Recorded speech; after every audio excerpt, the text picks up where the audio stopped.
universal health coverage financing. This is an imperative agenda for all of us and for development at large, and it's a privilege for us in the World Bank, along with our co-host USAID, to welcome all of you here. Just in the coffee before we started, I was chatting with one of my colleagues who said that the original expected attendance here was maybe on the order of 100 people, but in the end we've gotten expressions of interest from about triple that many, which I think is a great reflection of both the interest and the commitment to the issue that you're all here to discuss. As you all know, at the UN summit last year, all the member states adopted this striking landmark set of global goals, Sustainable Development Goals, including the sub-goal of universal health coverage. This has been many years and many battles in the making, but it finally represents a kind of apex, paramount statement of what all of us know and believe to be true, which is that the commitment to UHC offers a breathtaking prospect that within a single generation, everybody on Earth could have access to the health services they need without facing financial hardship. And it's this latter part that I think is often overlooked. Just the sheer intrinsic value of health and health services is so intuitively understood that most people see the idea and it stops there, and they think this would be fantastic. Of course, we all understand the importance of health. But the second part is equally important, which is without financial hardship. Because the truth is, of course, this is a tremendous burden on households and families around the world and in countries of all income levels, including this one. For us at the World Bank Group, we recognize that achieving universal health coverage is essential to achieving the two overarching goals to which we have committed ourselves, which is to eliminate extreme poverty and to boost shared prosperity in all the developing countries that we serve. We cannot achieve any of these unless we achieve UHC, including its commitment of financial support. We estimate that every year more than 100 million people worldwide are pushed into poverty simply by out-of-pocket expenditures on health care, and another 500 million or so are pushed deeper into poverty. So that's more than 500 million people overall who are being pushed into or deeper into poverty in a world where poverty is actually rapidly on the decline. So healthcare is becoming one of the larger and larger sources and determinants of poverty in a world that has otherwise been making great progress. And this, of course, is a double tragedy because it means there is less health and it means there is more poverty at the same time that we have the prospect to achieve both. But while the UHC is a worthy goal, the challenge of financing it and of achieving the financial protection is going to be daunting.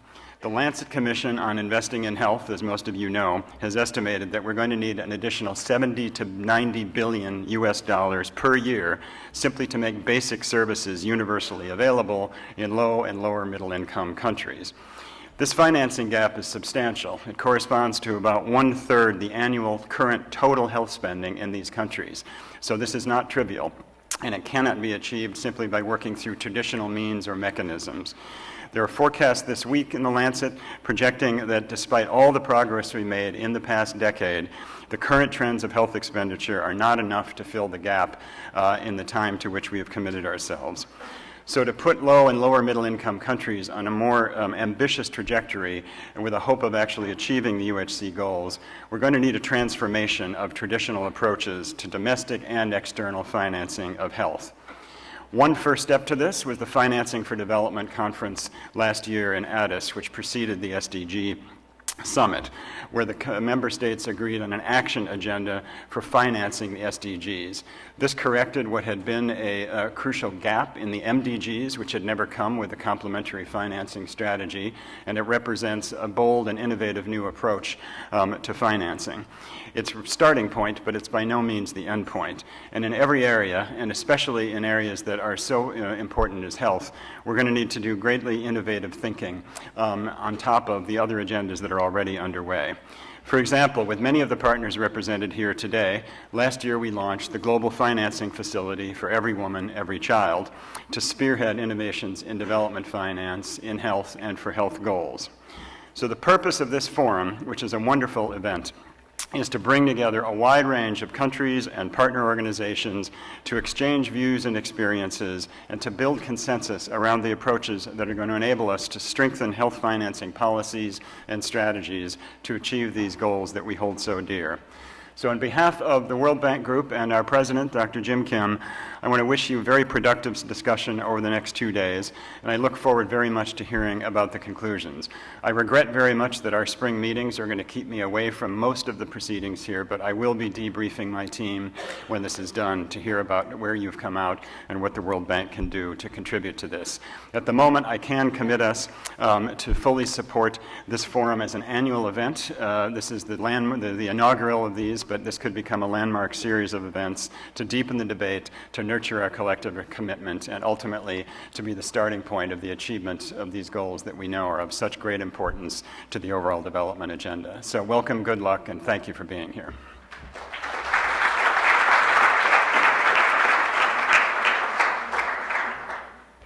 Thank you, Keith. And it is a great pleasure for me to invite Dr. Pablo Mendez to be the following speakers to welcome you. Dr. Ariel Pablo Mendez was appointed by President Barack Obama to lead the Global Health Bureau at USAID. Prior to this position, he started his career at Columbia University, but then went on as becoming the Director of Knowledge Management at WHO in Geneva. He has also held the position of Managing Director at the Rockefeller Foundation and led the foundation's initiative on the transformation of health systems toward universal health coverage. So, Dr. Mendez, the floor is yours.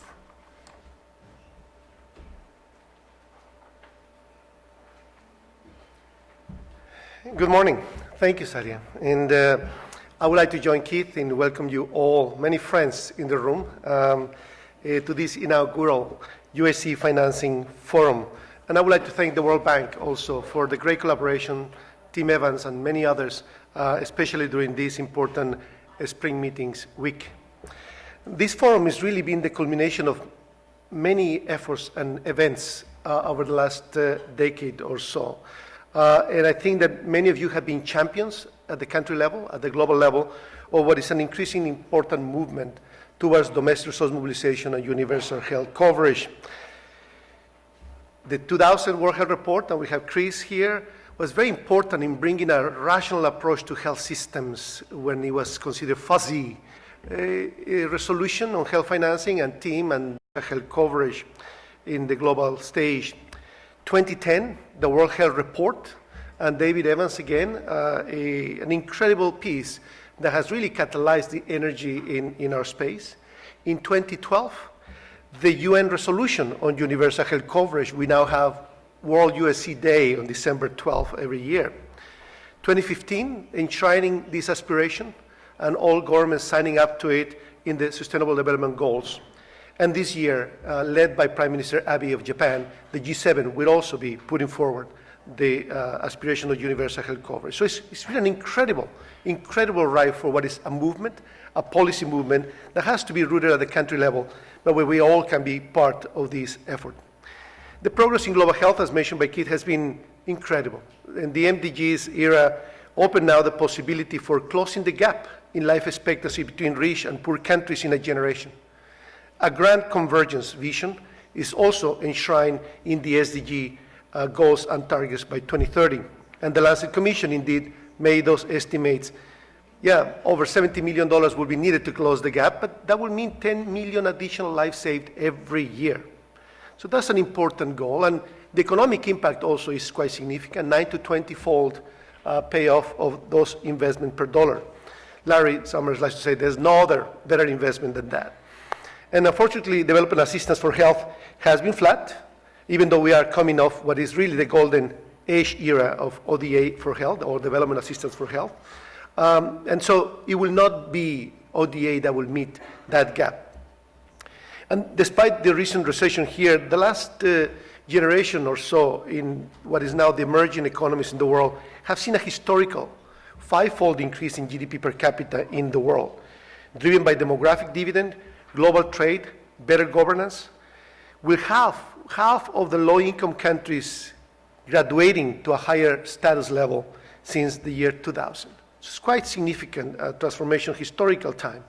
And as the GDP of countries increases, health expenditure tends to increase, as well, and even faster than the economy. And that's why for the rich countries a headache, but for many poor countries this is actually quite welcome, given the needs that we just described. And we will be reaching per capita levels in many countries of basic health spending to cover the essentials. And this is something new for many of those countries. And yet, as donor spending is reduced or diluted by this domestic growth, governments often fail to increase the public financing or to organize the overall financing of the sector, leading to a default increase in the out-of-pocket expenditure, which is now 50, 60% in most countries in Africa and Asia where we concentrate our efforts. And we all know that this is very inefficient, very regressive. In many countries, the number one cause of impoverishment. As we are getting out of poverty, this is a drag. Fortunately, public and private domestic resources now dwarf ODA. We often talk about the private resources being bigger than ODA. Well, even the transnational private resources are dwarfed by the domestic public and private financing. And this is quite significant. We need to harness in novel ways, in ways that we can improve technical and allocative efficiencies and increase country ownership and sustainability. The Conference on Financing for Development in Addis last year positioned domestic resource mobilization really as a complement to ODA and is now at the heart of the post-2015 agenda. USAID has been quite involved and is leading on several efforts. The economic transition along this development continuum is familiar to many of you in development and certainly to USAID, and it calls for adjustment on focus on delivery commodities and services to capacity, technical assistance, and really transformation of systems for equitable and sustainable futures. Given the historical acceleration of the economic transition of health, the plateau in development assistance for health, and the principles of good development, we are now working with our partners in Treasury, in our economics group, and certainly outside the US government as well to really provide foundational evidence in capacity analysis and so on for reform. We established an Office of Health Systems with a flagship project on health finance and governance to back these efforts. And we are recruiting talented leadership in health economics to help us do that. Specifically, we have about 4 or 5 lines of work in this space. One, increase revenue generation. And we are working under PEPFAR to invest in sustainable financing through resource mobilization, tax administration, better allocation in the social sector, and the like. We're also leveraging loans. Many of these countries are growing. Many of them will not grow all the way out of the need, but many will. And in the future, they may cover all of their needs. If we could borrow from the future to stabilize now, and that is what the Global Financing Facility is now doing. It's a new form of development investments where countries are putting more of their own resources on the line. We are also, of course, working on expanding health insurance and universal health coverage, and the movement of UHC is being one area where we are indeed quite engaged. And again, UHC is not about adding ODA or buying the premiums for the world. It's about really organizing the growing domestic resources away from out-of-pocket expenditure. For us, UHC is about sustainable financing and more resilient democratic societies. We're also working increasingly and engaging the private sector, and innovative financing, of course, has now a long tradition now in our space, but we're still lagging in health. In the last decade, over $100 billion in sort of novel mechanisms with private sector have been taking place, but only 7 of that in health. So although we account for a large proportion of the development assistance, health still is lagging in more innovative financing, and we can and should do better. And finally, we need to look at the markets themselves. And certainly in Africa, the commodities markets are exploding right now. And all of the donors' contributions are being diluted by the rapid growth in the demand for pharmaceuticals and other commodities in Africa. Maybe it's now close to 20 billion, it more than double next decade. If we could all work to shape that future market, to steer the market, not only for efficiency, because we want vibrant markets, but also for equity and quality, is something that we can all do together. So we have many opportunities given by the economic transition to be creative, to be working in partnership with the countries to really be in a better place. And this conference, centered on domestic resource mobilization and universal health coverage as the long-term aspirations of all countries, is a great opportunity for us to be working together. We have a rich agenda over the next 2 days, where we will be diving into the issues to address all of these topics at hand, and health financing being key. And as someone who comes from medicine and public health, I'm not an economist, but I got to appreciate that unless we mind the financing, we will not be able to achieve our aspirations in social justice in health around the world. I would like to thank again the World Bank, my team at USAID, Nanda and many others over there, for co-hosting this important conference. And we hope that it will become a regular gathering, especially in the context here, to have conversations with Ministers of Health and Ministers of Finance. And I would also like to thank those who actually put it together here. And I know that this will be the first of many successful conferences on this important topic. Thank you very much.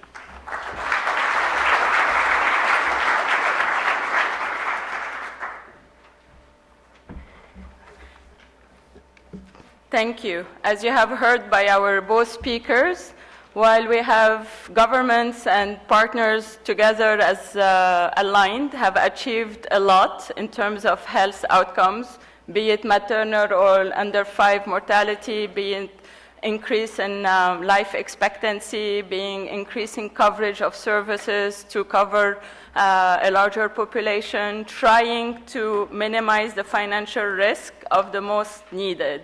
But despite all of these great improvements over the past 20 years, as Keith mentioned, and as Ariel also mentioned, we have major challenges ahead of us. So if countries need and want to achieve universal health coverage in line with the ODD, a lot needs to be done on how to finance the sector and how to be able to work together to achieve those development goals and ensure that most of the population in the respective countries we are representing here and who are not here today but where we work with as well are able to achieve universal health coverage. So health financing is key, and there are a lot of efficiencies one can achieve, and Ariel mentioned PEMFAR and the great work that are being done. A great experience and example is coming out from the DRC, where PEMFAR and the Global Fund have really aligned their intervention to increase coverage of their services to almost 80% of the population. So I think when partners work hand in hand with the government, a lot can be achieved, but it takes a lot of effort. So I am hoping with all of these examples and rich discussions we will have over the next 2 days, we can think together as to how we can help countries achieve UHC, come with innovative financing so that we can support governments to achieve those goals. So without any further delay, I would like to introduce our next speaker. But maybe before I do so, I just want to make a check in terms of sound and translation. I know that I have been speaking fast, so it's not always a good thing for our translators in the back. So I am recognizant of this, and I will try to slow down, and I'm going to invite the subsequent speakers to speak slowly so our translators can catch up with the rich information and to enable our participant to be able to follow. English is on channel 1 if you haven't yet figured it out, and French is on channel 2. So I would like to invite now Krzysztof Kurowski, who is the World Bank Global Lead for Health Financing. He has advised government across 4 continents in the design and implementation of health financing and health system reforms. He researched and has written on health financing and system issues and contributed to the work of global health initiatives, among others, the Commission of Macroeconomics and Health. So Krzysztof, I'm looking for you. You are here. So Christophe is going to try to set the stage for us, kind of provoke us in terms of are we or not in a new era of health financing. So Christophe.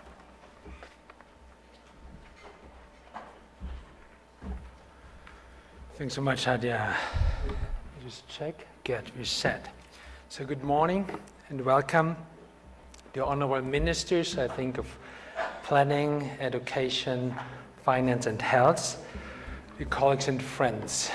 We heard it very often this morning. Our goal is clear.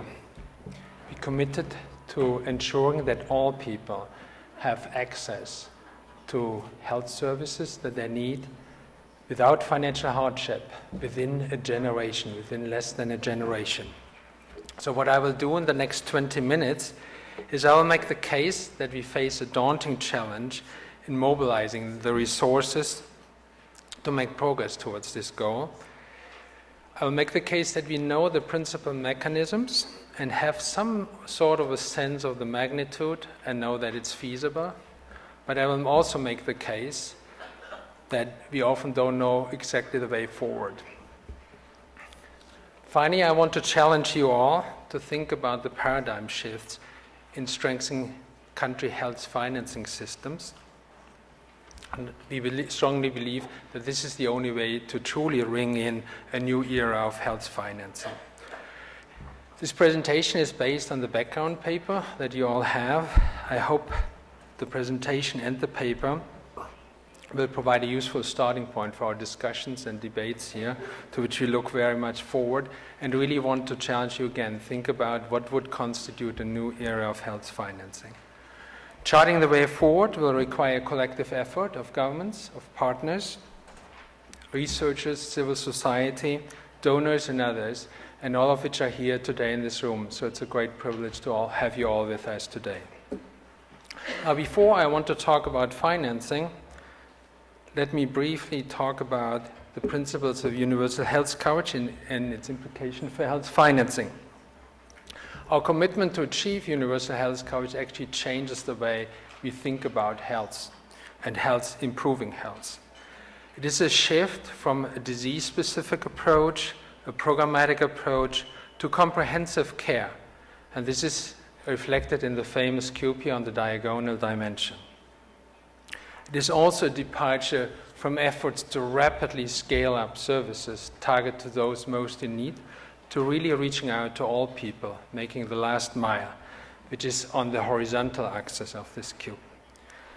And it's also changed from a focus on reducing mortality rates, morbidity rates, to broader concern about welfare expressed through financial protection, which you see on the vertical axis here. Indeed, and that shows the next slide, universal health coverage is a goal, it's a health goal that is explicitly linked to the way we finance health services. It is ultimately a shift moving away from out-of-pocket expenditures to enlarge the pool of prepaid and pooled funds. That's the essence of universal health coverage.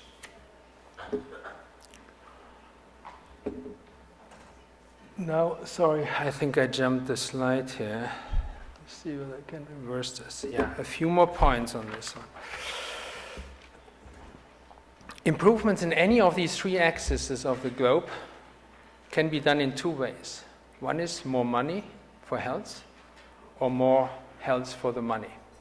We decided in this forum to focus on the resource mobilization for health. You heard this now several times. And the reason for this is, there were many reasons, but the main reasons for this was that many of the low and lower middle income countries spend so little on health that if you just focus on efficiency gains in these countries, you will not make much progress towards universal health coverage. And let me illustrate this with two examples. So we know that various efforts, global efforts, have tried to establish somewhat a threshold.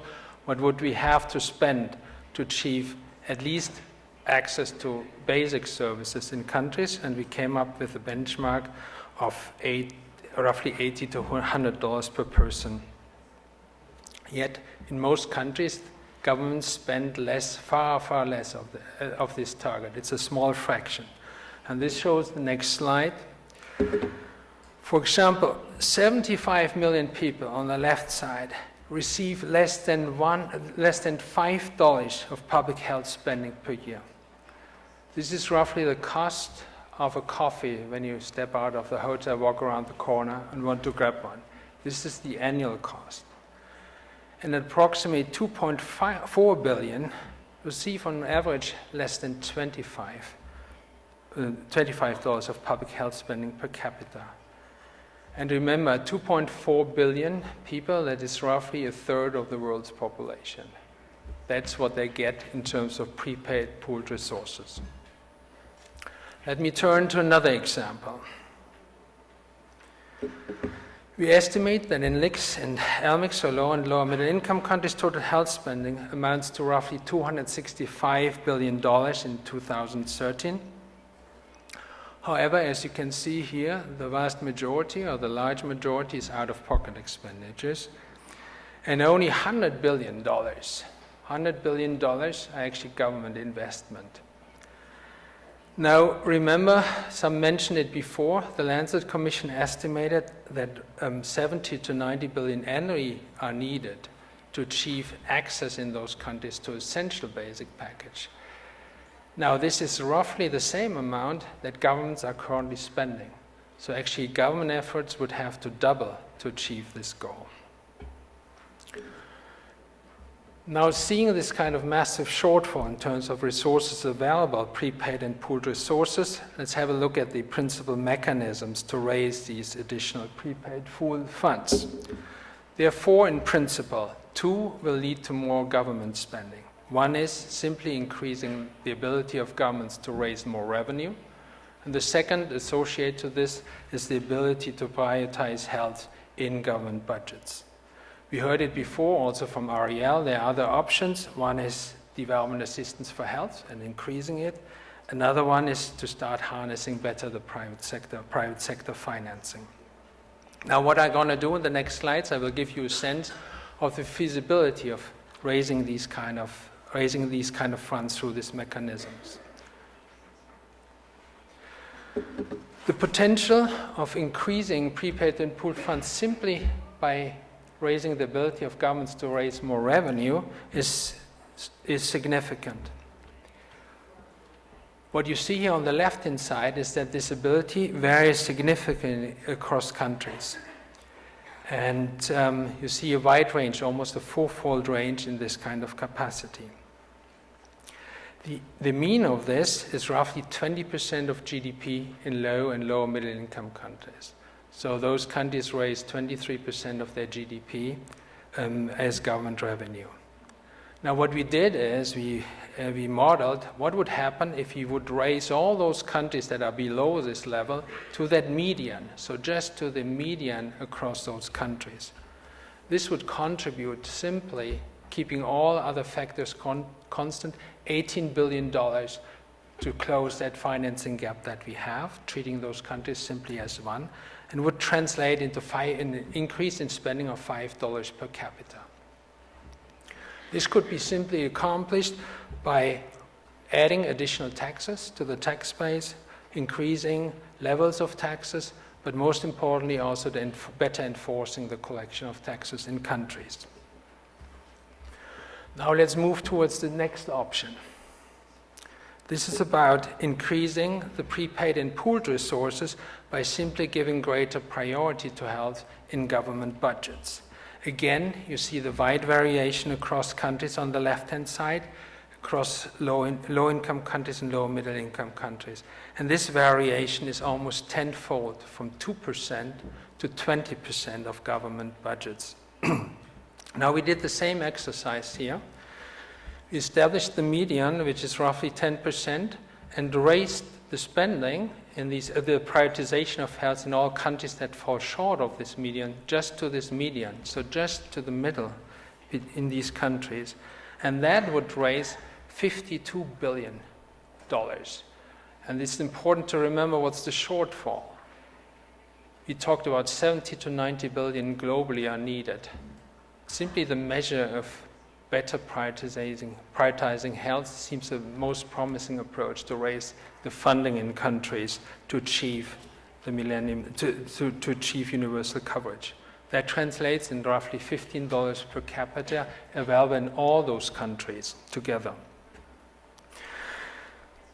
Now let's have a look at development assistance for health as the next potential source. What we know is that it has, so let me just check it's the right slide, yeah. What we know, it has increased dramatically between 2000 and 2010. This was the first decade of the MDGs. Yet on average, in terms of the scale and the country financing, it remains relatively small compared to government expenditures as illustrated here. Actually, what we saw over this decade, that just the pace was very similar between these two sources. Yet in some of the low-income countries, it's still very significant. On average, it constitutes 21% of total health expenditure in these countries, with large variation, up to 60% in some of the countries. Since 2010, as a paper also demonstrated in The Lancet this week, development assistance the growth in development assistance has been stagnating. Why do we believe that the prospect that it grows is very limited in the future? Multiple reasons. There is the problem of the macro outlook, which we probably can discuss in the next plenary, but also we know that in the MDG area, health constituted 3 out of 10 goals and was squarely anchored in this agenda.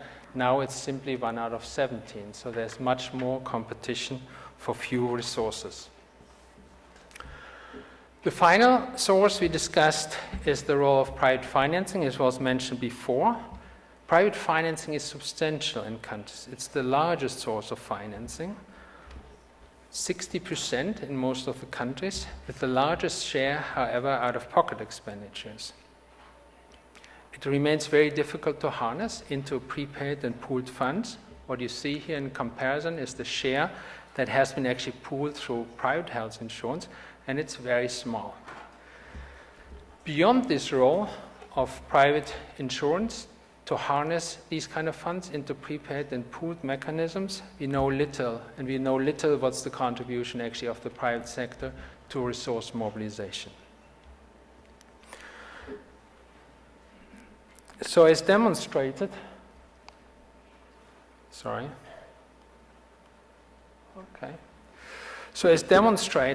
the potential is there. We see this across all these across all the 4 mechanisms.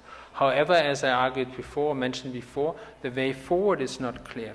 And this was the work that was done in the background paper to highlight these kind of controversial issues, or where we simply lack the evidence. Just to give you a flavor of those. Does social health insurance or any other earmark tax lead actually to a net increase in resource mobilization? How can we foster mutual accountability between the Ministry of Health and Ministry of Finance to ensure the adequacy of financing while ensuring also its efficient use? On DAH, how can we start to combine financing instruments and use them to ease the transition for countries from development assistance to domestic financing? And what is, on the private sector, what is, for example, the role of the potential of social impact bonds? You simply don't know the way forward here. So over the next 2 days, we really look forward to discussing these kind of controversial issues, learning from your insights and experience and knowledge. Now, I promised you I will also make the case for what we believe could be a fundamental change in the way we think about health financing in countries. And this is because the massive gap that we face. In the spirit of challenging you, we propose that the underlying problem of most of these factors, 4 factors or mechanisms, is a weak domestic health financing governance in countries. All too often, the sector or low prioritization is the result of a sector that's perceived as unproductive and ineffective. What can this turn around? Better data, greater transparency and accountability, better strategic planning and management of resources and budgeting. Equally essential will be also leadership in ministries of health and ministries of finance, and greater advocacy, tapping civil society, all of which are here in the room, to foster and promote investing in health. We believe that this kind of strengthening local governance of health financing can have also dramatic knock-on effects. We know that it can start to trigger investment from donors, from development partners, and there's greater accountability for the use of funds and demonstration of results. We also believe that it can attract more private sector investment into the sector. Now, the responsibility for this paradigm shift is not only the responsibility of governments, but also their partners. This goes beyond just investing, starting to increasingly invest and strengthen these kind of financing functions. But we see that also on the development partner side, fundamental changes are necessary to foster this change. Joint planning and budgeting, as we will discuss it, and eventually have a side meeting on Sunday to discuss it, how to take it forward in a couple of countries. We have to better align the assistance with strategic priorities of governments, what the GFF is pilot to. And then we have to increasingly channel resources to local budget systems, which can bring this change. We also believe that when we start to strengthen these kind of functions, it's the more credible, it's the more viable way to push for prioritization of health in countries rather than talking about spending targets, as you often see. For example, the Abuja target, 15% of government expenditure on health, 10% is the reality, in some it's 2%. Just simply talking about targets without showing the way forward how to use this money will be futile. At the same time, we believe that prioritizing health doesn't have to come at the detriment of other sectors that are equally important for development. We believe that careful budget reviews in the Ministry of Health, but also in the social sectors, can identify the resources. Most importantly, what we see are fuel and food subsidies that have been proven to be ineffective to reduce poverty. Let me recap where I started. The goal is clear. We have a daunting challenge to mobilize the resources. We have a sense that it's feasible from looking into these kind of simulations, but the way forward to harness them is not necessarily clear. So it's a privilege for all of us to have you here in DC to discuss your experiences, your insights, your knowledge about how to tackle these challenges. And we're grateful for those who have spent a lot of time in preparing this event that we could come together. Thanks so much, and I look forward to the discussions in the next 2 days.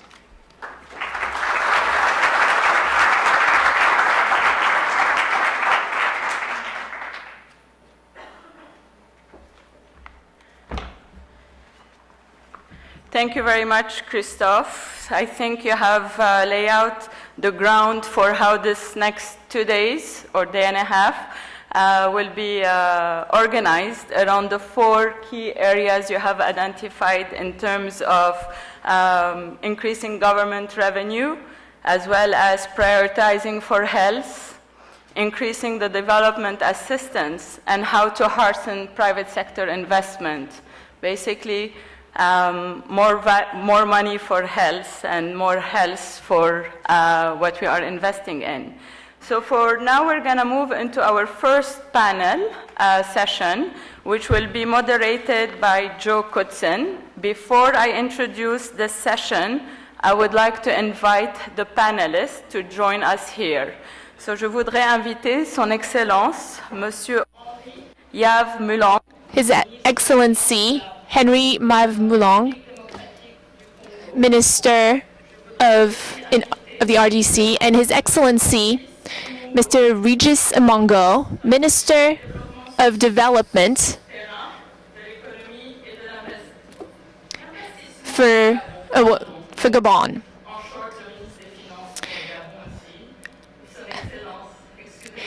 His Excellency, I apologize for missing your title a bit.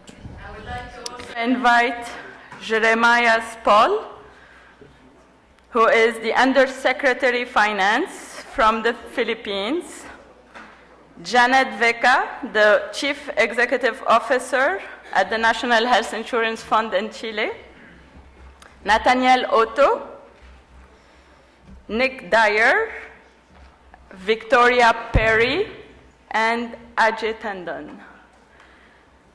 So it is a great pleasure to introduce this first panel session on the first topic, mobilizing domestic public finance for health. This session will be moderated by Joe Kudson. Joe, I've known Joe for many years. He leads the health financing policy team at WHO Geneva. He is a health economist with over 30 years of experience in health financing policy and health system reform, working not only in Africa, but also in Asia, the Caribbean, and Europe. So Joe, I will let you take the floor. Great. Thanks, Hadia. And just wanted to welcome everyone to this first plenary session of the forum. It's really a privilege for me to have the opportunity to moderate this session. It's also, as you can see by the numbers of people here, it's going to be a challenge as well. But we'll do our best to keep this moving and ensure that good messages come through. Universal health coverage means that people are able to get the services they need of good quality and without fear of the financial consequences. But more practically and instrumentally, it's really a way to frame health system objectives, improving equity in service use, improving quality, and improving financial protection. So while the ways that countries raise funds to support progress towards UHC vary, one lesson that's very clear from experience is the importance of public funding to provide the foundation for the system, as we just heard from Christoph. But of course, this is easier said than done, especially in low and middle income countries characterized by high degrees of labor force informality, related challenges, therefore, in mobilizing tax revenues. It's a challenge, but that's why we're here, both for the forum as a whole and for this plenary in particular. So in this session, and really over the next hour and 15 minutes, we aim to share experiences and lessons on different approaches to confront this challenge, and having this from the perspective of actors from the finance perspective, the health perspective, and international agencies. To begin, we're going to start with a brief introduction to the topic by Ajay Tandon, senior economist with the World Bank's Health, Nutrition, and Population Global Practice. I'll turn it over to Ajay now. Thanks very much, Joe. So I'm going to give a very, very brief presentation to set the stage for this first plenary session, which is going to be on mobilizing domestic public financing for health. It's basically the focus is on the first of the four mechanisms that Christoph mentioned in his slides, and the subsequent plenaries will pick up on the other three. I'm going to make this presentation on behalf of the co-organizers of this plenary, Somil Nagpal and David Evans. I don't know where he is. Basically, I'm going to summarize 5 points that are also there in your background paper and have been already made in some way, shape, or form by either Keith, Ariel, Joe, or Christoph. But so I'm just going to reiterate the ones that are relevant for this particular plenary. The first point that's made in the paper is that in recognition of the fact that resources, a lack of adequate resources is often a constraint for development outcomes, including for health, the SDGs now explicitly include the mobilization of resources as target 1A under the goal for ending poverty in all its forms everywhere. And this is unlike the MDGs, which didn't have an explicit target for resource mobilizations from the government's point of view. They had a target for donors. And one of the proposed indicators, the indicator 1.A.2, is actually the proportion of government spending that goes to health, which in some ways is actually more a topic for the second plenary, and it's more about prioritization as opposed to increasing public financing for health per se. And the other point that I'd like to make is that this issue of resource mobilization is not just relevant for low-income and lower-middle-income countries. It's also an issue in high-income countries. They often face cost pressures related to aging and technological adoption of health interventions, and also in terms of dealing with the fiscal tightening that came out from the recent financial crisis. So the second point that's made in the paper is that in paralleling what we know as the demographic, the nutritional, and the epidemiological transition, there are some in the literature that are now calling for characterizing what is called a health financing transition. And basically, this is a very simplistic way of characterizing what this entails, and that many countries have been seen to follow this health financing transition. So the graph you're seeing, basically, the x-axis is GNI per capita, and you can see low-income, lower-middle-income, upper-middle, and high-income countries. The blue line is total health spending per capita, and the scale on that is on the left-hand side, and the dotted lines are the share of where that health spending is coming from.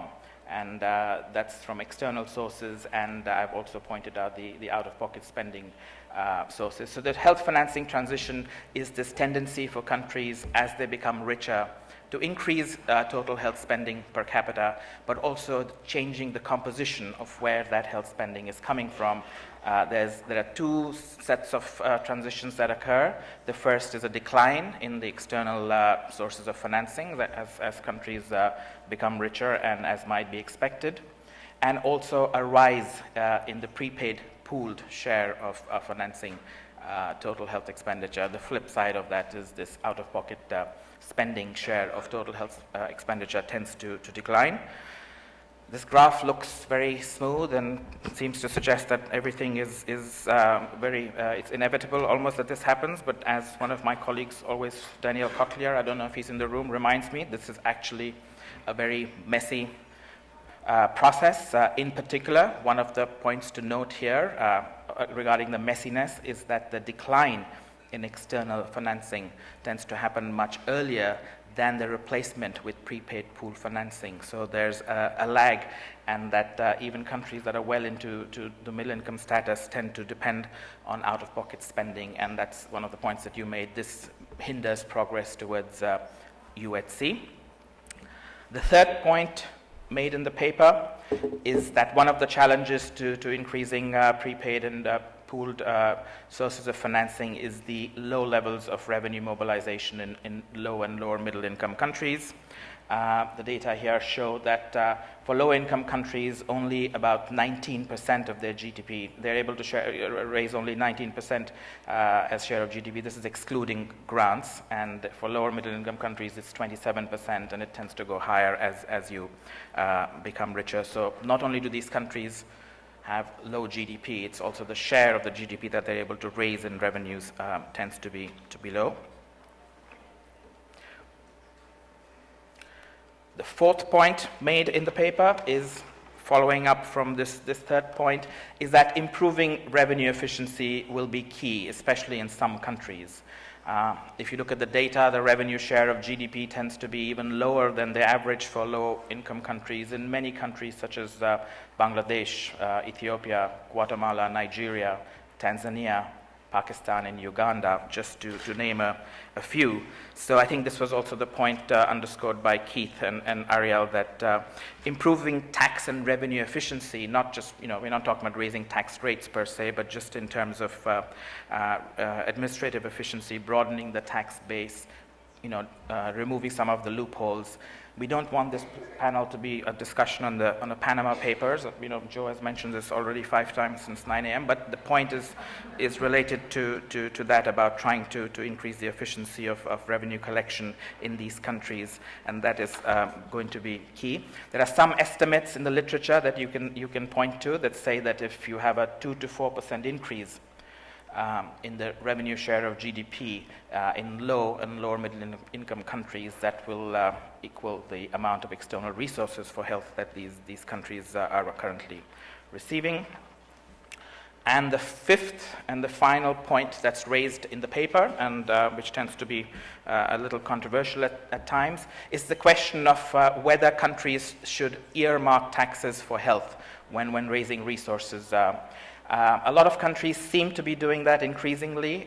This was also one of the findings in the Going Universal book that we currently did, which looked at 24 countries and how they were expanding universal health coverage. More than half tended to use some form of earmarking to raise revenues. Many countries introduce social health insurance as a means to raise revenues, earmarking of sin taxes. We'll hear from some of the panelists on that, and increasingly taxes on sugary products. Earmarking of VAT is an option, and there are some other innovative mechanisms that countries have tended to use. And I think the key questions here that are raised in the paper is really, why is earmarking happening, and how consequential is it? Is it really additional? Is it really adding to the resources, the public resources that countries have, or is it displacing general revenue financing? I'm going to end here, Joe, and hand it back to you. Thanks. Thanks, Vijay. Thanks, that was excellent. I appreciate your point about how behind those broad trends, things are quite messy. That's always very important to me as someone who works on policy, because it means this is not just an accounting issue, but actually policy matters, and I still get to have a job, so that's very important for me. I wanted to now turn to our panel, and we had a set of questions for each of the panelists, and I'm going to start with His Excellency Henri Yves-Moulin, the Minister of Finance from the République démocratique de la Congo. And the question is this: we understand that your government and its development partners are taking measures to increase fiscal space for health. How do you plan to do this?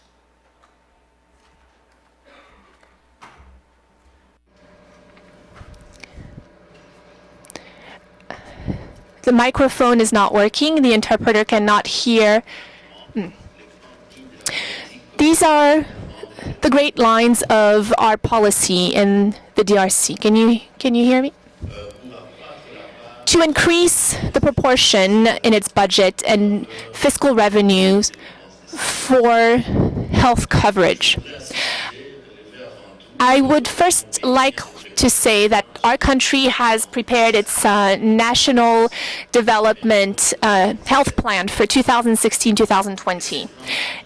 This plan has identified priorities in health areas, and we are expecting our partners to align their interventions on the objectives that we agreed on. I'd like to remind you that the DRC, the interpreter cannot hear. The interpreter cannot hear. The interpreter is not getting the feed. There's a sound problem. The microphone is not working. The microphone is not working. The interpreter cannot hear the minister.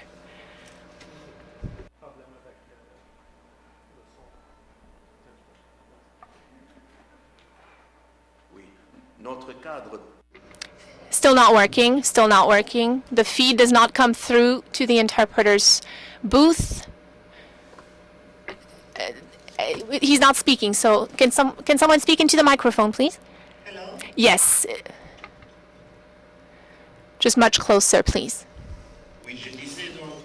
As I was saying, our investment framework for the GFF is being prepared, and we will accelerate the implementation of our national plan for development and health. And also, we will align financing domestically and externally. When it comes to the strategy of our government to enlarge fiscal space for health in our country, which is the question that was asked of me, I'd like to inform you that this strategy relies on 4 elements. First, we want to increase the availability of resources for the state. We know that whatever the support that we get from our donors, we can only ensure this with better availability of our own funds. This is why,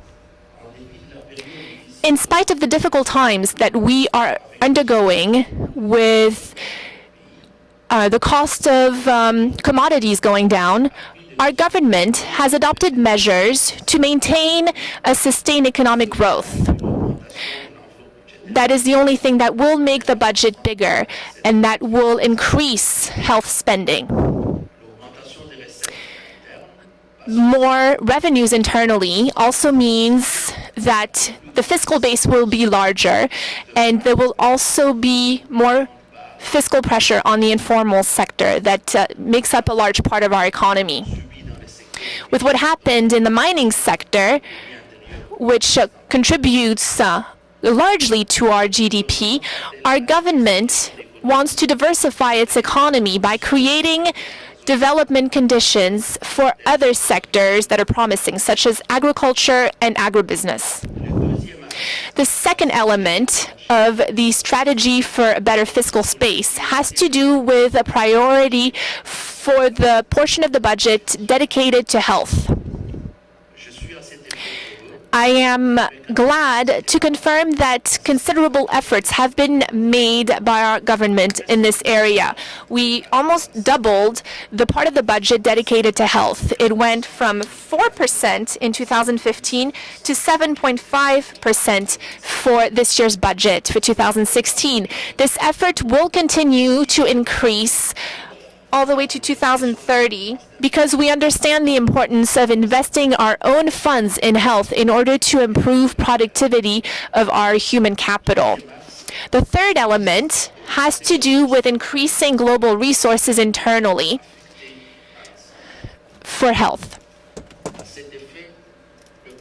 As such, the investment framework for the mechanism for health financing for women and child helped us to use our IDA funds for the DRC in order to have a leverage effect to attract additional funds from other partners such as Norway, Canada, Bill and Melinda Gates Foundation, and the US for co-funding.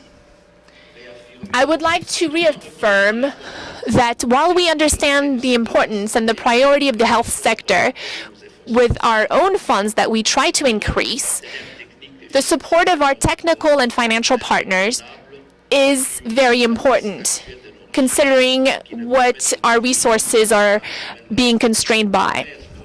We can only contribute $13 per capita per year as it stands.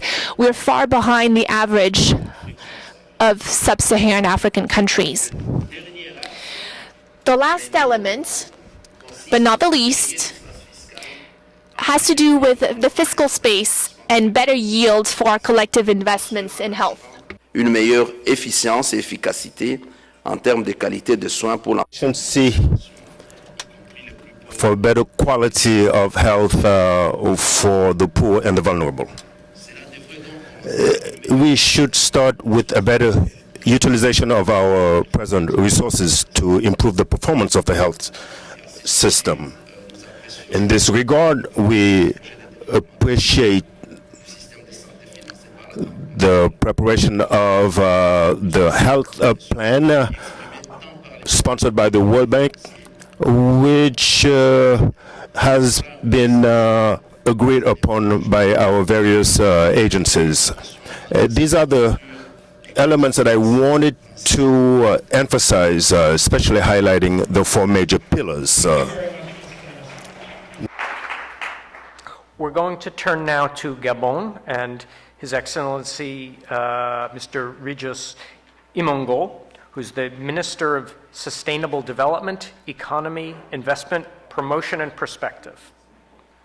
So, Mr. Minister, Gabon has often been cited as a country that has introduced a range of innovative taxes and charges and as a result has been able to boost health spending. Please tell us something about what you implemented, how you managed to do this, and what the impact has been.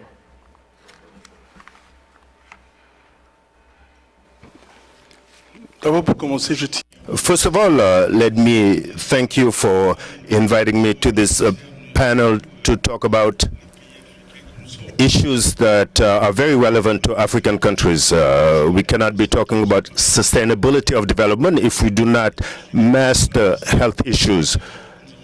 In Gabon, in 2002, there was a study to look at the effectiveness of the government in terms of health and social programs, and we had three conclusions. First of all, in order to master health issues, we have to do more because the people were affected. And then we had to increase the spending. Like, for instance, civil servants have better health care, and those who do not have any salaries are out of the loop. And thirdly, we realized that the capacity of the institutions that are responsible for healthcare are ineffective. So we took all this into account, and then we saw the high expenditures of the government, and then we started implementing a universal coverage system in Gabon. And we started gradually. First of all, we created what is called the National Fund for Health Insurance. The first focus was covering the disadvantaged and the indigent Gabonese. To cover the indigent, we set up a tax system. First of all,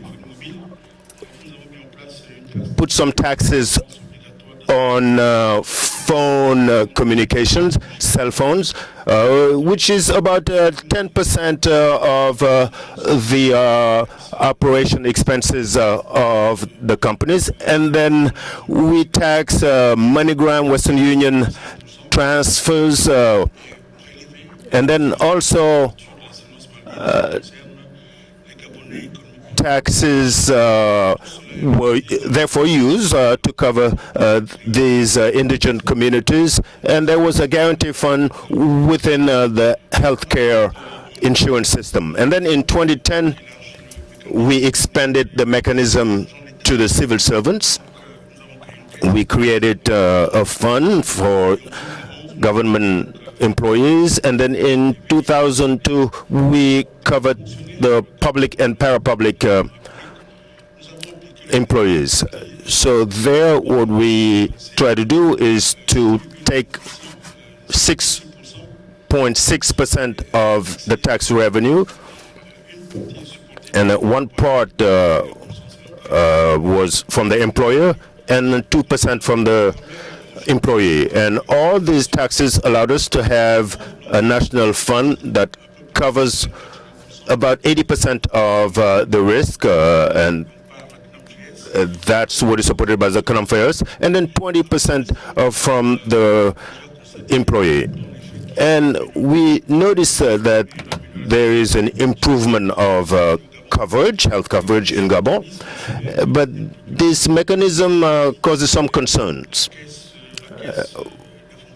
For the civil servants, for instance, the problem is whether the government is going to contribute its share. But for the funds for the indigent, which is funded by the mandatory tax on communications. Well, it's not a perfect system because the incomes might be lower, and therefore the fund might not be replenished. And especially if we have a growth of beneficiaries of this coverage, and since we cannot get all the revenue from the taxes, after a few years there would be some challenges in terms of this healthcare fund. We have to have measures to boost the capacity of this particular fund. I think I can stop there, and I can answer other questions. Thank you. Thanks very much, Mr. Minister.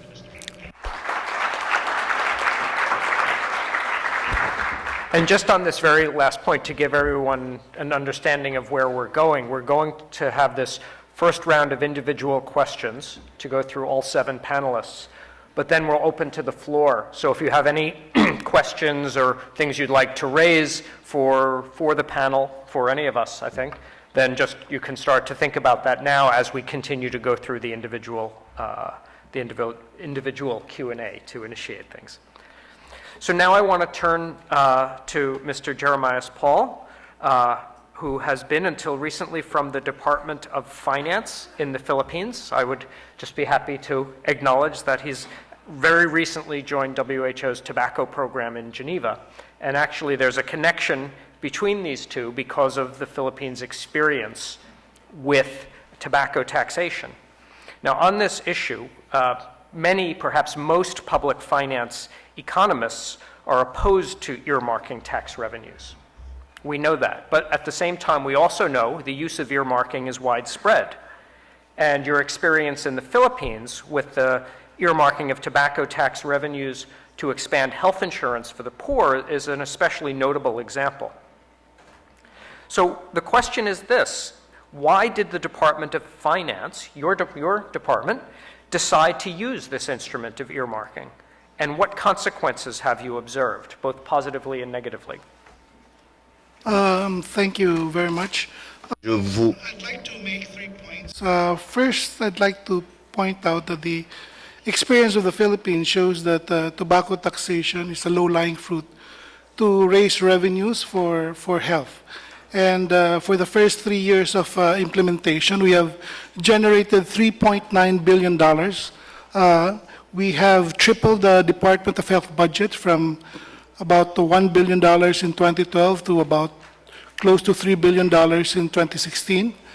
This has also, the increased revenues has also enabled the Philippines to subsidize the health insurance premiums of the poor indigent families from 5.2 million families in 2012 before the sin tax law was passed to 15.3 million in 2016. Just to give you a sense of how many this 15.3 million families is, if one family is about 4 to 5 dependents, that's roughly half of the Philippine population.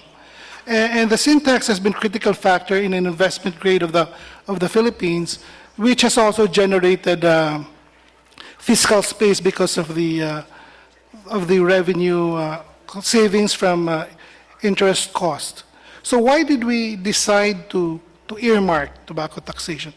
Basically, we decided earmarking because it was a political decision.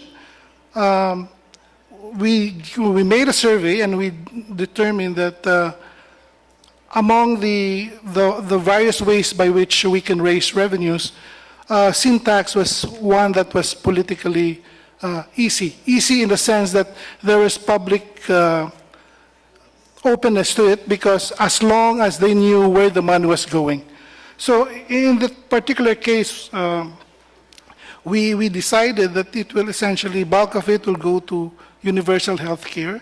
Incremental revenues of that, of the sin tax law, was going to, 85% was going to be earmarked for universal health care, and the 15% was really for tobacco farmers.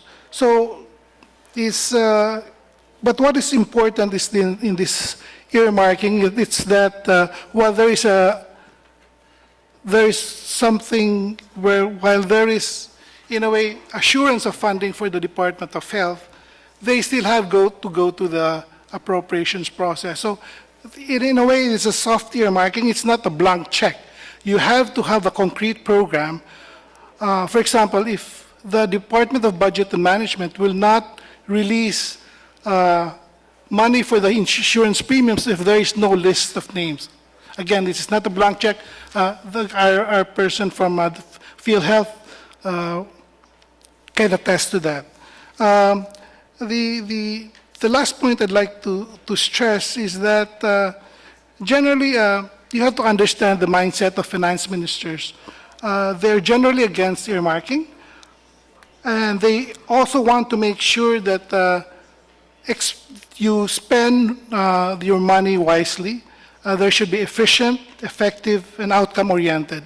So apart from the earmarking issue, I mean, you should also look at it from the perspective of finance, because this is the paradox of finance. If you deliver more, you deliver outcomes on the ground, you get more money. So instead of complaining that there's no money for health, think of how can you essentially convince the finance ministries to give you more money by spending more and providing the results for it. And finance ministries also wants to look at convergence, integration, and synergy. So it has to be a whole of government approach. It has to be an integrated approach. It has to be a systems approach. Thank you very much. Thanks very much. And I think it's always a challenge in any policy area, certainly this one, while we're trying to focus, in a sense, narrowly on the revenue raising. Inevitably, because this is the reality, we have to talk about some of the linkages with the rest of the system, and being able to show, I think in this case, the link between using the money well as a way to convince ministry to provide more, I think is quite important. I now want to address a question to Dr. Nathaniel Otu, who's the Chief Executive Officer of Ghana's National Health Insurance Agency. Now, given the context of Ghana, like many of the countries I think represented here, with high labor market informality, your decision to fund expansion of coverage through indirect taxes, through an increase in the VAT that was earmarked for the health insurance fund, seemed appropriate in that context. But how helpful has this been in both securing and stabilizing funding for the National Health Insurance Scheme? And now it's been about 10 years since you've introduced this. What can you say looking back at some of the positives and negatives from this experience? Well, thank you, Joe. Prior to 2003, when the National Health Insurance Scheme was set up to be funded with VAT, 2.5% of VAT, financing of healthcare was a challenge in Ghana. Basically, less than 40% could get access to the care they needed. And with the coming on stream of the health insurance scheme, access was expanded for quite a large percentage of our population.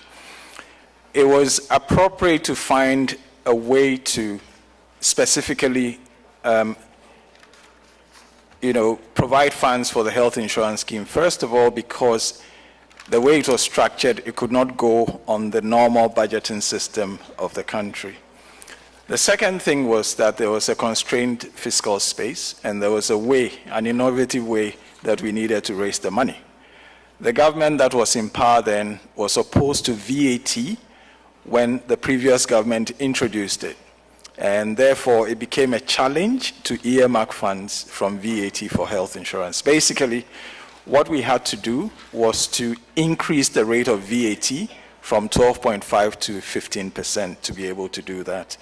And the government did not market it as a VAT increase at the time. It marketed it as a new source of financing healthcare that was called the Health Insurance Levy. So nomenclature was used to be able to run away from its own ghosts of opposition to VAT.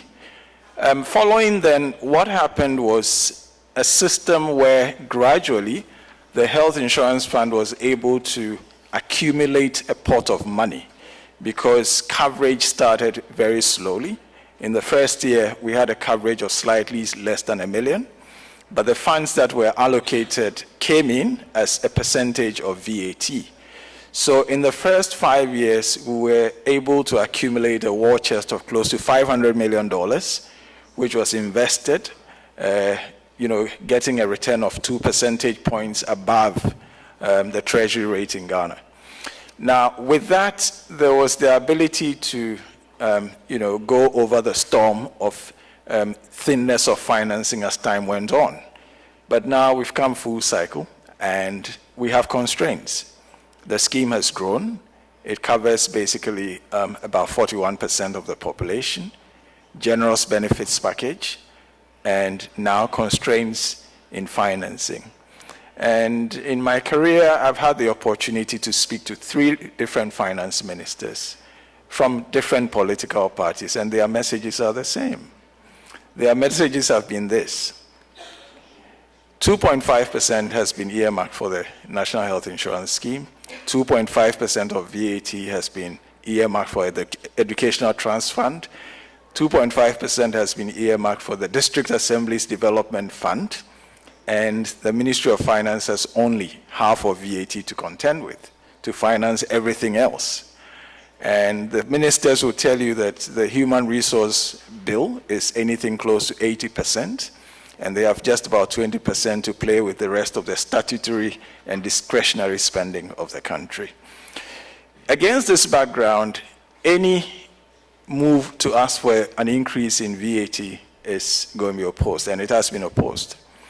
And it seems to me that what has to happen and has happened is for us, the advocates for more financing for healthcare, to find where there is convergence. And for the finance ministry, the convergence has been that it needs more money to fund the rest of the country's programs.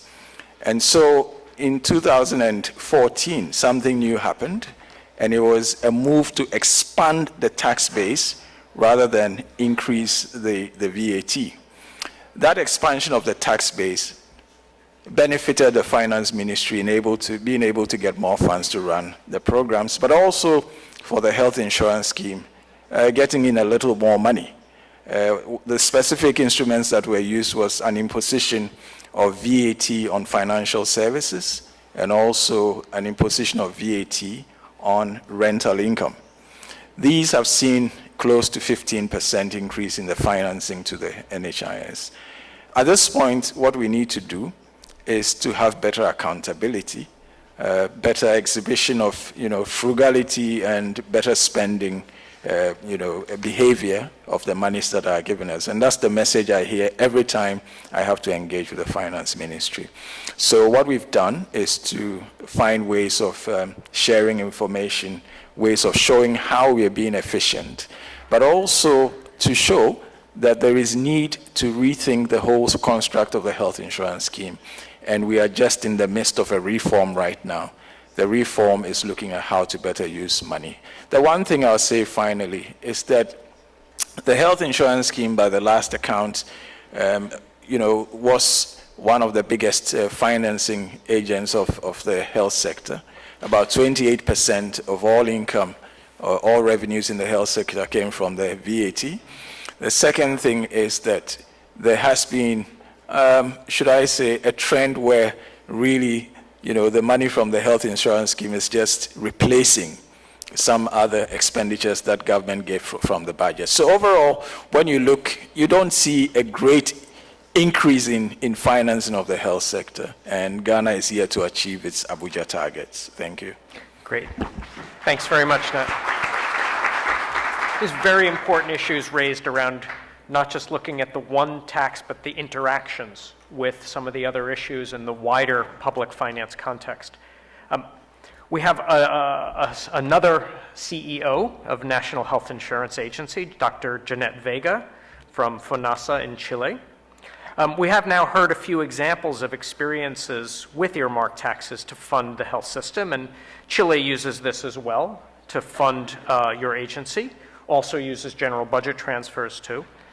Has the mix of mechanisms that you used enabled you to have the stable, predictable, and sufficient flow of funds for your system? And is this what you need now in terms of currently and looking forward to ensure that that FONASA can still deliver on what is promised to its beneficiaries? Thank you. Well, I would have to answer that stable and predictable, yes, and sufficient, of course, no. So, yes, I think there are a couple of issues that I'd like to point out. One is that, of course, we have a mix of revenue sources. So we use earmarked funds like social health insurance and VAT, and we also use general taxes. So the way that the system is organized is that we have a mandatory 7% of the salary contribution for former workers that go into health, then 1% VAT for a specific program of explicit guarantees that is called AUGE. And then we have a general budget transfer that basically finance the informal and the poor. But I think that the point that I'd like to make is that the issue here is not to become overly fascinated by any source or type of tax. It's the overall level that matters. So the question here is, how do you ensure that the overall level of spending in health is the right level for our country? What we try to do, and the principles of what we do in Chile, is that we use this mix to ensure that there are two things: income solidarity, risk solidarity, and appropriate financial coverage for those that are unable to pay. And one of the lessons that we have learned is that you have to regulate and monitor very careful the interaction between the combined taxes and general budget transfer, because you need to avoid that earmark transfer lead to a fall in revenues coming from general taxes. And that is a lesson that is quite important. One of the strategies that we used is that we, even though it's not real, we still try to calculate a premium, an individual premium that is based on the combined risk of the whole overall population that we have in charge. In that way, the conversation with the Ministry of Finance changed. In fact, we had one conversation last week because of a different thing. And he said, well, you know, your level of your ways of operating depends, because we provide you with like 60% of your overall budget. And I said to him, you know, you are mistaken. You don't provide 60% of my overall budget. What you provide is basically you pay the premium for those people that cannot pay, and you pay the agency and the health sector to provide care for them.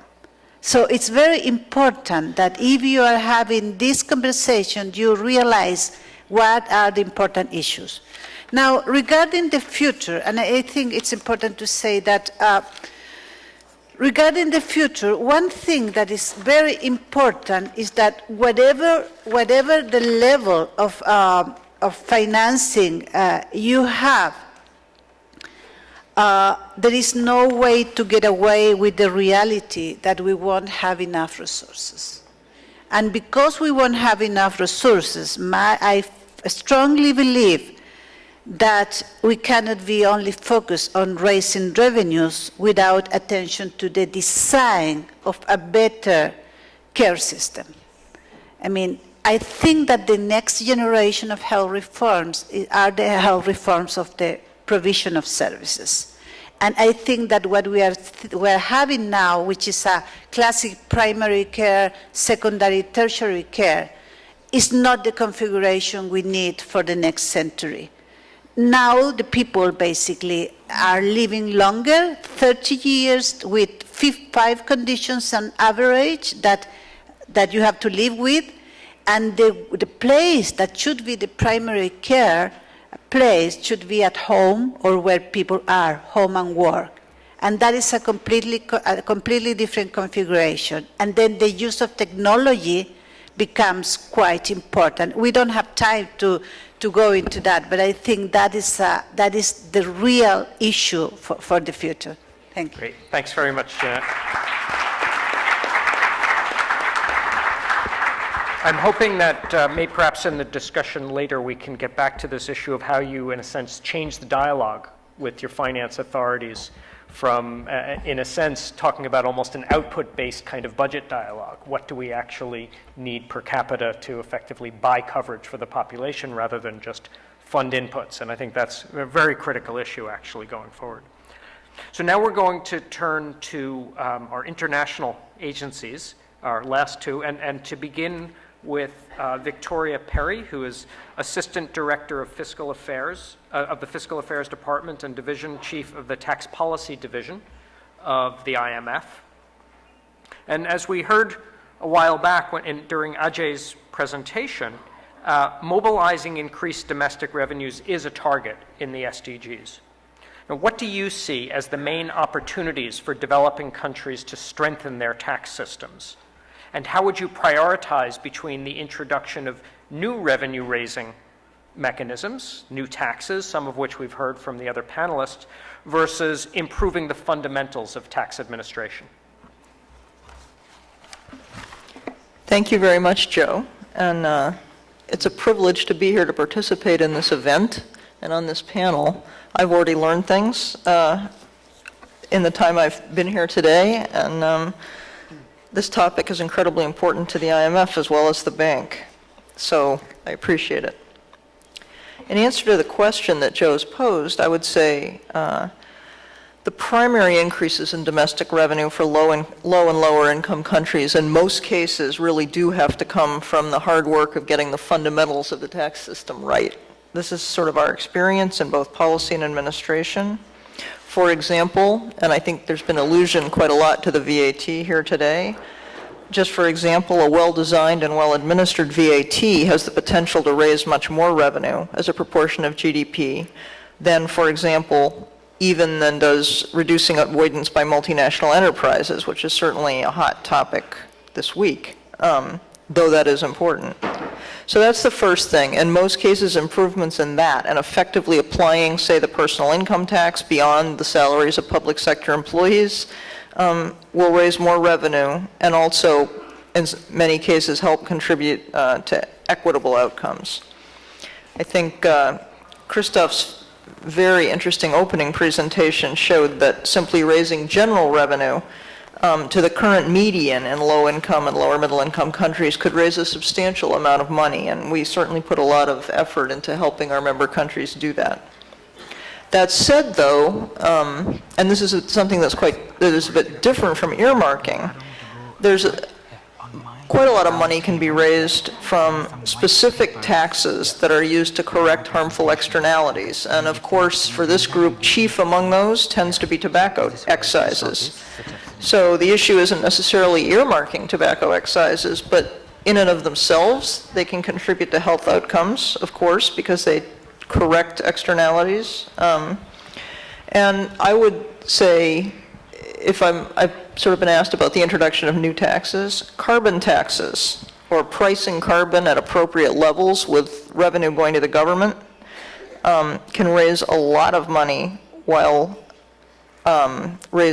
achieving other very important goals. It's been pointed out, of course, that excises on tobacco and alcohol are regressive in the sense that they take a bigger fraction of the poor's income, but for the purpose, as is sort of clearly seen in this conference, the consequences of the behavior adjustments come more with those with lower incomes, and they probably are the ones who benefit more in terms of health gains. So regressivity, I think, is in the eye of the beholder there. A lot of people talk about food taxes. As the Lancet study that's been referred to earlier today points out, on their face, these look rather parallel to tobacco excises in terms of a way to raise money while changing behavior. As that study points out, policies in that regard might be promising, but they need a lot more research on the effects and how they could actually be implemented. Substitution is a much bigger problem there, of course, than it is with tobacco. Feasibility across different countries and cultures. That is something that we in the fund are looking at, but it's not so simple. Good idea in principle. And finally, a word on the topic of the morning, the topic of the rest of the panel at least, earmarking. I would say that my fellow panelists have made very clearly most of the points I would make. Our experience is that earmarking specific revenues for specific purposes tends to be ineffective in the long run, at least for all the reasons that my fellow panelists have said. Frequently, there's simply a substitution of the funds so that increases are not achieved on net, or not very much. The source can prove to be too little or unstable, so if you are sticking to that source, it can be a problem for actually financing your growing needs in the area for which it's earmarked. I think lessons have been drawn. The panelists from Gabon made this exact point with respect to the use of telecom taxes. Another new kind of tax that can raise quite a lot of money, but he pointed out the government's concerns that this won't keep pace, that it can't keep pace with the actual need, and could wind up crowding something out. The Philippines has had, as I knew before, has had a very successful increase in tobacco taxes, and I think the notion that earmarking has a very helpful political impetus or necessity is certainly a valid one, but I think a point that was made by Jean-Paul was the critical one, that's soft earmarking. Those amounts actually go through the appropriations process like any other spending, and in terms of governance, in terms of making sure that the funds are being used correctly, that's an absolutely critical point, so I'm really happy that he made that one, even though I'm a money-raising person, not a spending person. That's my spending colleagues would make that point if they were here. And finally, the point from Ghana, and this is what I was alluding to, that the problem that the relative decline in earmarked sources can leave you slightly high and dry if the argument is, well, look, we've already earmarked this for that, and we can't squeeze out any more. So I think there are some problems in earmarking, though it's easy to see why politically it's helpful. Finally, just to wind up very quickly, I think a very helpful thing in this regard that came out just this week is the USAID study, which looked at data from 74 countries over 25 years, and found that this is, I think, somewhat new, or at least very well documented here, general overall increases in tax revenues, not earmarked, general tax revenues in low and lower middle income countries resulted in very substantial increases in health spending. So that was something that wasn't clear, other than anecdotally, I think, or case-by-case studies. But that study finds that a 10% increase in general tax revenues, 10%, not 10 percentage points, was estimated to result in a 9% increase in public health spending in the lowest income countries. And in the lower middle income countries, it was 8%. So that, I think, is very important in supporting the notion that really what we have to do is get the fundamentals right in establishing a much better level of general government revenue, self-owned tax revenue in poor countries. And that will help support health. Thanks. Great, thanks very much. Maybe we have to think of a good label for getting the fundamentals right, like innovative fundamentals or something like that, I think might help. Okay, so the last speaker on this initial round before we turn it over to you is Mr. Nick Dyer, who's Director General for Policy and Global Programs at the UK Department for International Development. So Nick, DFID has put a lot of emphasis recently on the need for countries to raise domestic funding for health. What is the motivation for that focus in DFID, and what do you see as the role of the international community and your agency in actually helping them to do that? Thanks, Joe. And I speak on behalf of a government that is very committed to supporting global health. And the UK government spends up to £3 billion a year in supporting health activities across the world. And I thought that Christoph put it well in his presentation as to why this is so important, because the financial task is daunting.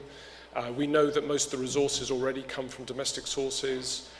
We had a report 2 days ago that said that the global development support is at the highest level ever, but there are competing needs for that support. And we also, organisations like my own, is under a lot of pressure to start demonstrating that the resources that we do provide is going to the countries, the people most at need. So as countries get richer, there is a increasing emphasis put on, well, how can we get the countries that can afford it to pay for it themselves? But listening to the panel, I would distinguish two things. If you look at this from the perspective of the Ministry of Finance, you've got to ask yourself two questions. One is the ability to pay, and the second is the willingness to pay. So on the ability to pay, this is about how do you raise more taxes. So the UK government is providing a lot of support around the world in widening the tax base, improving tax policy, improving tax administration. And there are some good examples of how resources are being raised, additional resources being raised domestically. Now that's all about the ability to pay. But if you're a Minister of Finance, you're going to ask the question, well, do I want to pay for putting more money into health? And when the UK government, DFID is a receiver of resources from a Ministry of Finance. And in 2010, when the UK government announced that the UK was going to be committed to 0.7% of our national income for aid, the then Development Minister received a text message from the Minister of Finance which had 3 words on it. And those words were, spend it well. And that was the point, that if you look at the WHO study of 2010, it tells us that between 20 to 40% of all resources in health are wasted because of inefficiency. And if you're a Minister of Finance, you're going to look at that and say, well, why should I put resources into health, even if I've got the resources? A study was done a few years back in Tanzania that showed that 90% of all people who received malaria drugs didn't need them, and 90% who needed them didn't get them. So there's a big problem in terms of how resources are used and the efficiency of resource use within the sector. And there's a major issue in terms of the supply chain, in terms of getting resources at the centre down into the hands of people on the ground. The second point I'd make about spending it well is what can we do collectively in the way that we purchase and we provide resources.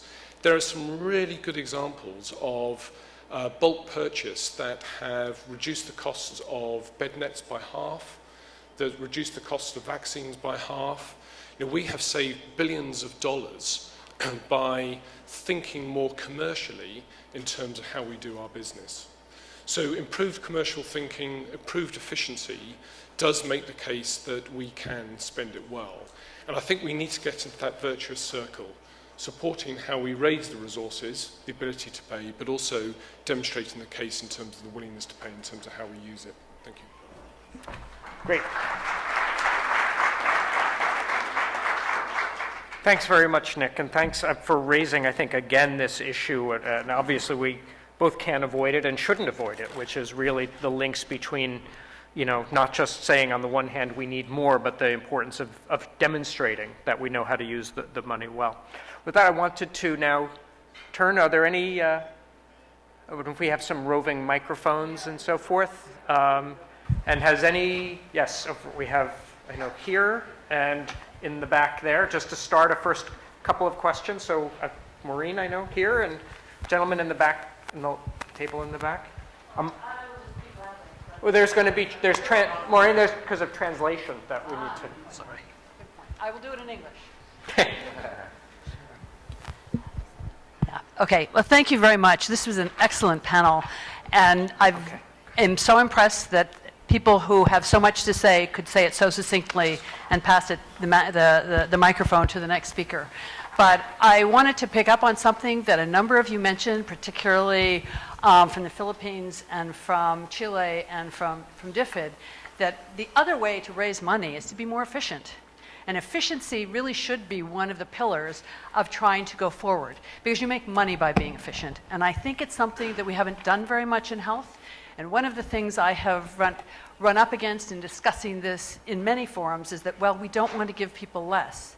But that's not really the point. And I think that trying to make that cornerstone of this and explaining this and helping people to become more efficient, I think could really move the agenda forward and put less pressure on the ministries of finance. So thank you very much. Thanks. Just to say quickly, on the very last session tomorrow, there is going to be some pitches for what should be the focus of the next session, but I think a lobby's already started here in terms of what should be the lobby for the next forum. There's a gentleman in the back, and then in the back corner as well.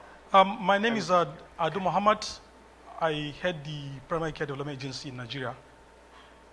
I want to first commend... Hold it a bit closer, please. My name is Adu Muhammad. I head the Primary Care Development Agency in Nigeria.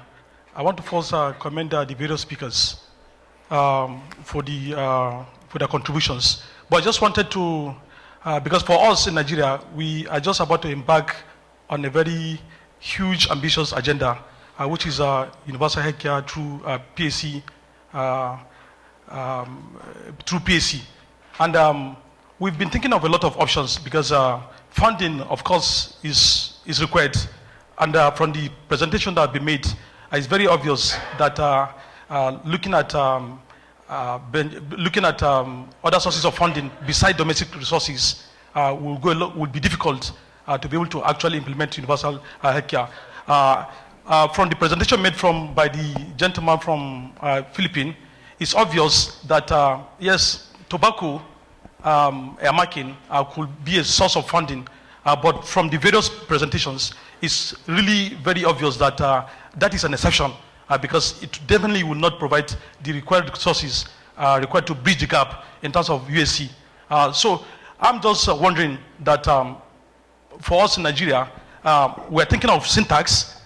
We're also thinking of seeing how we can leverage on development assistance, and then looking also at innovative financing. But it's obvious from what I've heard today that it's almost impossible to make that happen. It's almost impossible. It does sound like it's almost impossible. Yeah, that's true. It's almost impossible to, if we have to actually achieve universal health coverage, it's important that we look at domestic resources. You know, it's difficult. It's very difficult to actually get the finance ministry to key into the health agenda, because the question is. Sorry, just in the interest of time, I'm needing to manage. I want to ask, actually, what I'll do is I'll take a few more questions, perhaps, though, to think about Mr. Paul in particular, to think about some of the points raised there. I had a gentleman here and a woman there, and then after those questions, we'll get some quick responses from the panel, and then we'll have another round. But please, sir, I know there was... Yes, do you have a microphone? Sir, are you going to ask? Or you could come out of the shadows. Yeah. Okay. So, thank you very much. I'm Yunu Magashigarba, the Africa Health Budget Network coordinator. A quick one for DRC. The minister mentioned about the increasing fiscal space for health. And the example he provided was the IDA from the Global Finance Facility was used to attract funding from Bill and Melinda Gates Foundation, Norway, Canada, and USAID. So this funding are also international funding. I would like to know how the GFF could also help DRC to raise domestic finances to address the critical health issue. Also, a quick one for Ghana. Well, Very quick, because I was going to say, for the GFF, there is going to be a whole nother session in parallel, so I'd rather we don't go into that here so much, but very quickly, the quick one question for Ghana. The 2.5% of the indirect taxation to the insurance scheme. I would like to know where is this money channeled to? Is it a trust fund that the money is realized and being spent in the health sector? And how frequent is that money comes to the insurance scheme? Is it quarterly or annually or monthly? Thank you. Okay. And there was one more. Yes. I'm a senior economist from the World Bank. I work with Mr. Otu closely on Ghana. Just a few points on Ghana to support his arguments. So we looked at the data for VAT, the expenditure on national health insurance out of the total government expenditure. So it's 3%, almost for the period that it was started. So a few points on this is that, one, it keeps pace with the economic development, so it has been quite stable. The second point is that sometimes when you have the earmark tax, it gets disproportionate attention. So everybody is talking that NHS has spent too much money, it's ballooning, but if you look at the percentage, it's only 3% of the total government expenditure. And on the substitution, so the government has been reducing the budget through Ministry of Health. So starting 2012, it reduced from 8.5% to 5% in 2014. So then NHS has become more and more important for the financing. But the Ministry of Health only finances pay bills, wage bills.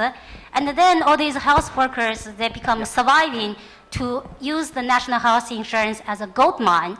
So in addition to numbers, like how much percentage, we probably need to think more about how you finance, because you cannot separate the human resource through one channel and operational expense through another channel. That will create a lot of inefficiency. Thank you. Great, thanks. I just maybe turn to some quick responses first from Mr. Paul, and then perhaps from Nat Otu, and then I might try to see if there's a more general issues of perhaps any of the other panelists to respond to what is said initially. Oh. No, it's not. Hello? Yeah. The query of our Nigerian colleague. I mean, before being involved in tobacco taxation, I never really knew about health. I mean, it was only my involvement with health advocates that I became a convert of how you can essentially make an investment for health. Because, and in the case of the Philippines, we, as I mentioned earlier, because one single year we increased the tax to GDP ratio from 0.5% of GDP to 0.9 in 1 year alone. And 80% of that came from tobacco taxation. That's why one of the reasons I joined WHO, because I wanted to, seeing the experience of the Philippines, I wanted to convince my finance colleagues around the world that they have to have a paradigm shift, that they have also to look at health as an investment. And working with health colleagues, for example, in 2011, we were only collecting 25 billion pesos from tobacco taxes, and the economic cost at that time to the tobacco burden was 177 billion. So 25 billion of taxes collected versus 177 billion of cost. That's a no-brainer. So why not increase? If you want to, if tobacco use causes death, why not tax it to death? So in other words, these are low-lying fruits. Apart from that, alcohol is another way to do it. But clearly, in the case of Nigeria, I think you have a very high smoking prevalence, and we can certainly talk offline and how we can help you. Great. Yeah, it's probably not the job of anyone on the panel to solve any specific country's problem in 2 minutes, but maybe just turn it to Nat for a quick reply. Well, 2.5% VAT is released monthly, and it goes to a national health insurance fund. But we've had problems with releases. At the worst, in 2008, there was a delay of 12 months in release. Currently, the situation is markedly improved, and the release is just about 2 months late. On the issue of efficiency, sometimes we just have to tell human stories. And I just remember a month and a half, 2 months ago, I went to the finance minister's office with the deputy minister for health. And when we went, I showed him what we were trying to do to be more efficient. After we finished the 15-minute discussion, he got up with me and the deputy minister and walked to the director for budget and said, "These guys are doing a good job, help them." So what I mean to say is that there has to be personal connections demonstrating how you use the funds that you get. I guess we have to come down to speaking and a language that is similar to all of us to use resources the best way we can. Thank you. Great, thanks. And Mr. Imungo also wants to comment from Gabon. Merci. Thank you. I wanted to also talk about the efficiency of expenses, which is essential.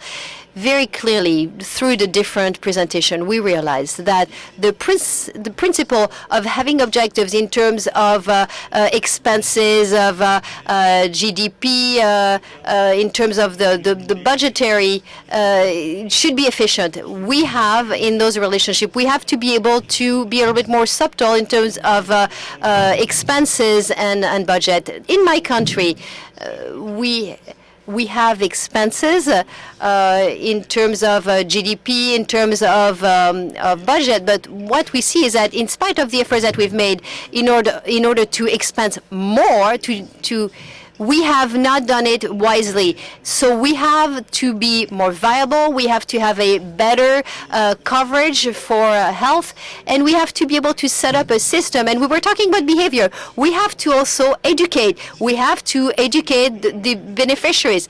Even if you have free medical care, it is not a motivation to change your behavior. So all of these elements have to be set up and have to be considered within the strategies. We have to also mobilize resources, and it's true that with the taxes that we've seen today that will allow us to have a better tax base, that would be good. But the efficiency in terms of the health expenses should be taken into account and have more relevant indicators. Thank you. One thing that maybe has come up in this, I want to put it back to the panelists, is that we tend to talk about different instruments like the earmarking discussion in a very static way. But what I was hearing, in a sense, especially from the initial contributions from the Philippines and from Ghana, was, there's a lot of art as well as science in this process, and how you communicate and sell your instrument.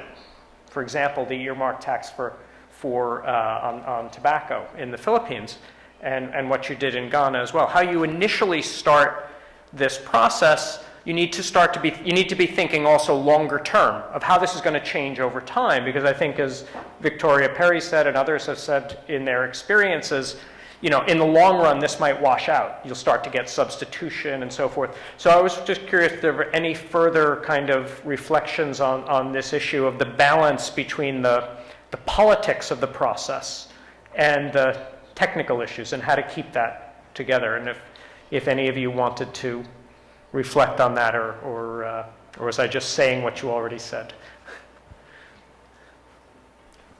In the case of the Philippines, we frame it as a health measure rather than a revenue measure, because politicians in the Philippines, when people get sick, they go to their politicians, and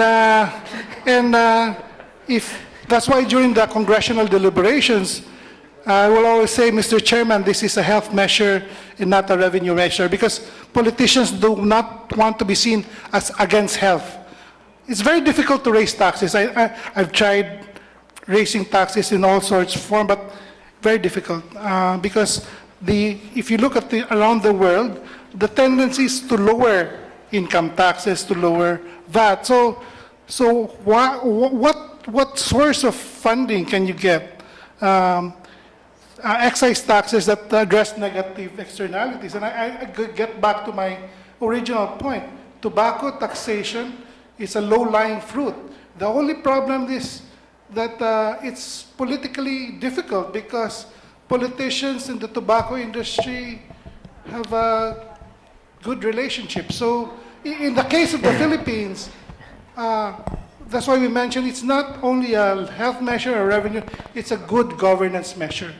It was only under the administration of President Aquino that he had the political will and the political support in order to essentially neutralize the political lobby of the tobacco industry.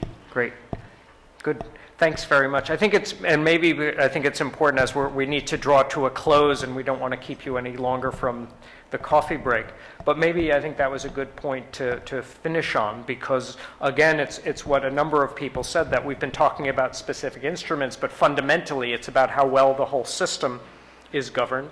I think we've heard clearly that while these issues have great implications for those of us who work in the health sector and for universal coverage, revenue raising is fundamentally a job for the finance and tax authorities, but with very important implications for us.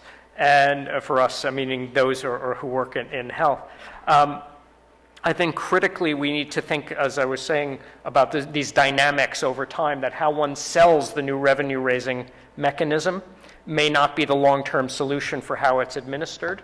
And so thinking really comprehensively that, yes, we might be focused on a particular tax, but the dialogue really has to be about the comprehensive fiscal framework for health financing. And fundamentally, really why the Addis Ababa Action Agenda, the whole focus of the financing for development work to strengthen domestic tax and revenue systems, are really of critical importance for progress towards universal coverage. So this is very important. I hope we've gotten the forum off to a good start. We're going to be going into much more detail, I think, in some of the parallel sessions. But I want to just take this last opportunity to thank all the panelists, thank all of you, and enjoy your break.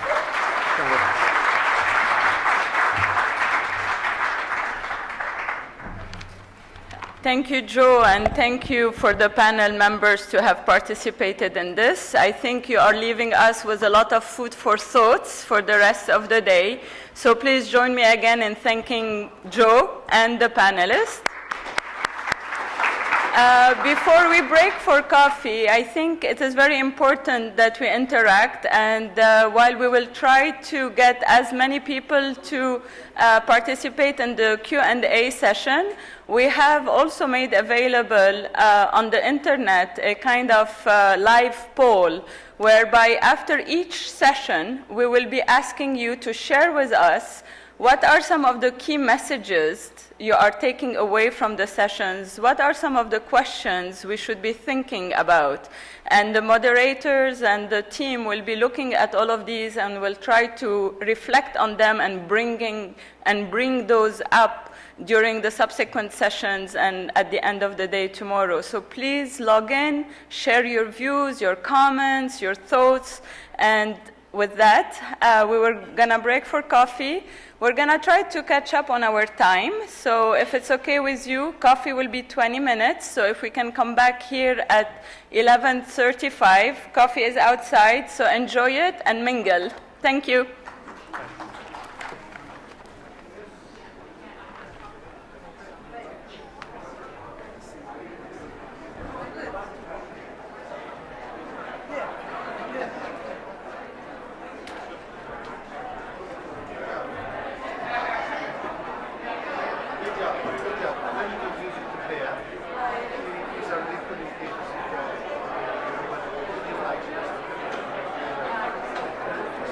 Chili's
all.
sit up here? Not yet. Not I will yet. be calling your name.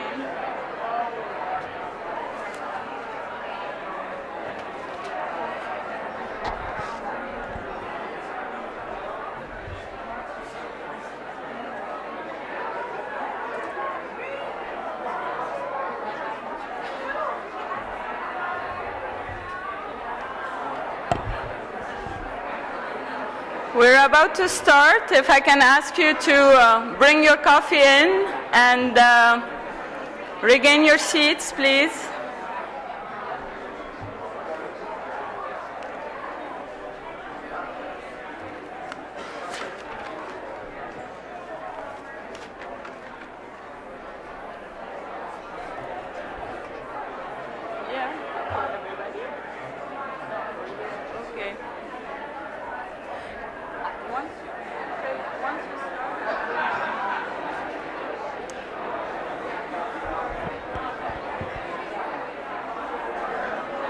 He wants water. I'm gonna be calling you.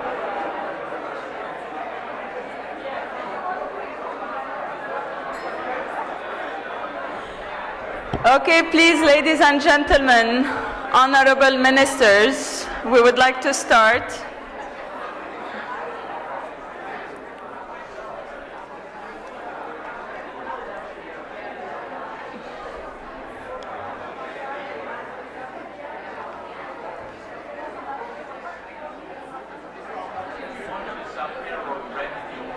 I have told the others I'll be calling them. Je vais vous appeler, Agnès. Tu veux rester avec Madame la ministre? Je vois que Marc est déjà confortablement installé.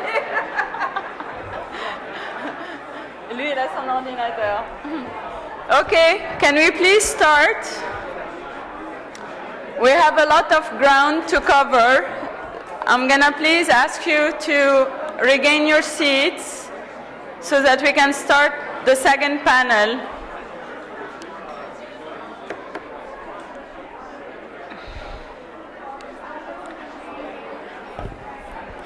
Okay, while people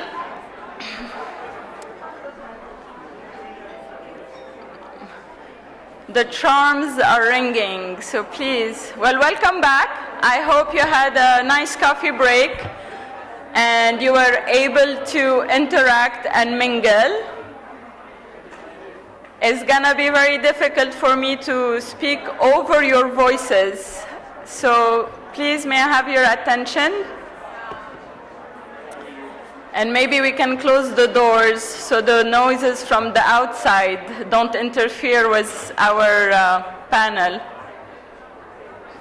Okay, well, as we are getting ready for the second panel, I would like to invite the panelists to join me here on the table, and I would like to ask the Honorable Minister from Liberia, Honorable Minister from Nigeria, I believe, is here already. Welcome, Excellencies. Agnes Sukat, Director at WHO. We have Isaac Adewole. No, I already said that. That's the Minister. Ray Offenheiser, President of Oxfam. Chris Murray. Tanel Ross. Mark Bletcher, and Karen Bredekamp. So this second panel focuses on the prioritization of health in public budgets, and our moderator for this session is Mr. Phil Hay, in the middle, smiling. Phil is a communication advisor for the World Bank Development Economics and Research Department. He is also a former BBC special correspondent and writer and commentator on international development. So I feel very intimidated to be here being the MC in front of a leader of communication. So Phil, the floor is yours. Many thanks indeed, Madam MC. It's great. Is this working? Yep, great. We're up. Thank you so much indeed for that introduction, and hats off again to Plenary 1, I think, for just walking us through what I thought was a masterful presentation on some of the issues about how we raise government revenues, and then, as we talked about, it's just the first in a range of decisions to ensure that every man, every woman, every child gets the adequate, sustainable financing for health. So this plenary 2, is going to be looking at how we prioritize that health expenditure within a budget when, as we will hear from the ministers and our various other country representatives, fiscal fortunes change. Look at the state of the global economy, friends, just over the last 10 years, as if we need any further reminder of that. So what I'm going to do is ask Karen Bradenkamp, who's over here. She's a senior health economist based in Vietnam. She's going to run us through a very short technical presentation of some of the milestones and the mile markers here she'd like us to address as we then get into what I hope will be a very spirited presentation. And congrats to the Minister for that bow tie, feeling quite jealous. Karen Bradenkamp. Thank you very much, Phil. And I'll be presenting today on behalf of my session co-organizers, Dries Zinedine Al-Idrissi and David Evans, too. So I think in the earlier sessions today, the challenge has been laid squarely before us, and that challenge is huge. The road to UHC is going to be a long one.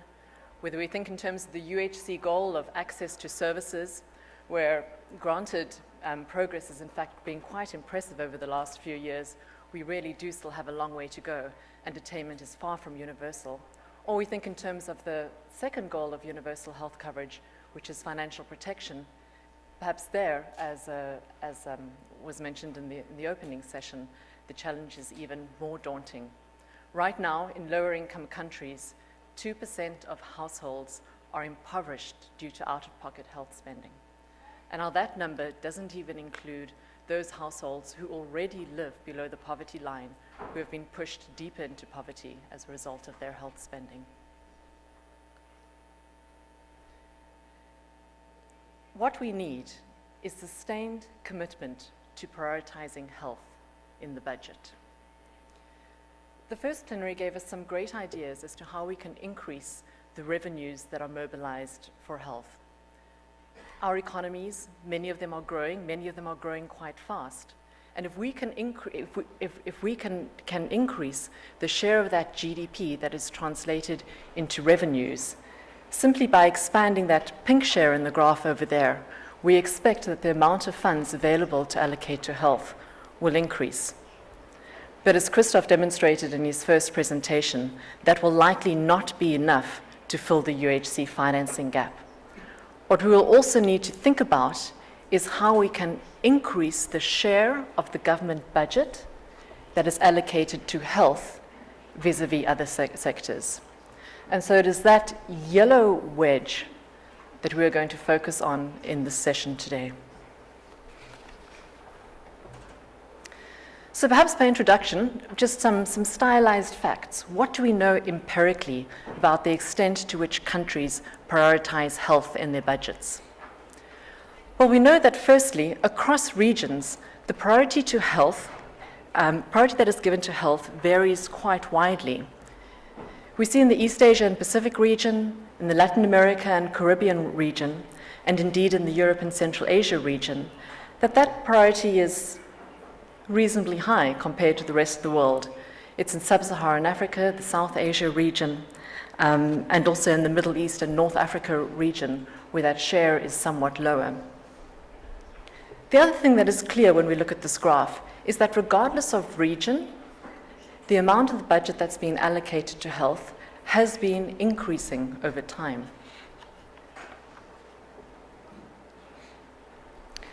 Second, these regional averages obscure significant cross-country variation.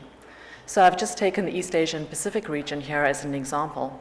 And so we can see that the share of the budget allocated to health varies from less than 5% in Laos and in Myanmar, up to 13% in China, and as high as 17% in Thailand.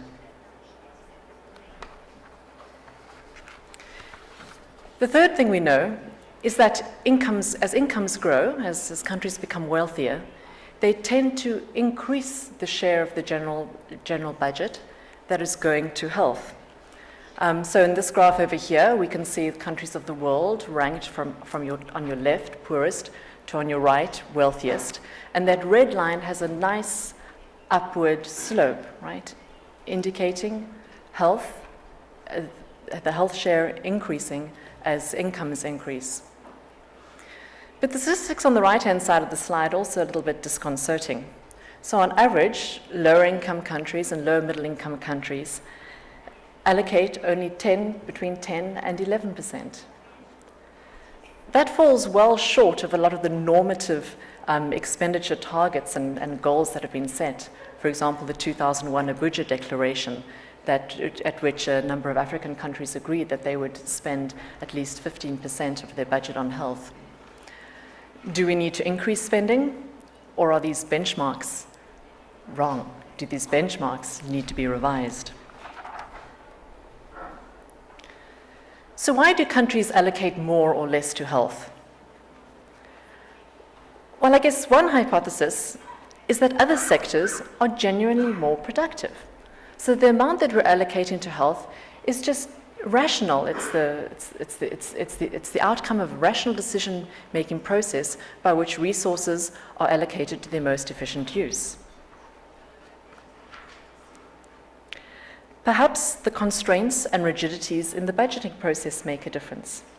Many countries use a system of historical budget allocation, historical budgeting, whereby you will then have a great degree of inertia in the share of government budget that is allocated to health, from which it is quite difficult to make a big leap without really strong concerted political commitment. In other countries, we might see sectoral ceilings, which somehow cap the amount of money allocated to health. There are other devices used for expenditure targeting, some of which may be positive for health, some of which may be negative.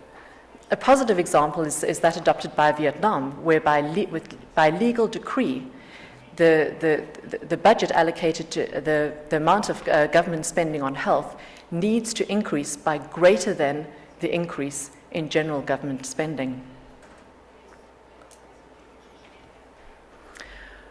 Or does the degree of prioritization of health reflect the degree of success and, of course, the degree of failure in making a convincing case for health? Are the budget requests of the Ministry of Health accompanied by realistic, costed plans that take into consideration implementation capacity and fiscal sustainability? Do ministries of health demonstrate good budget execution and proper accounting for the use of funds? Are their public financial management systems in order?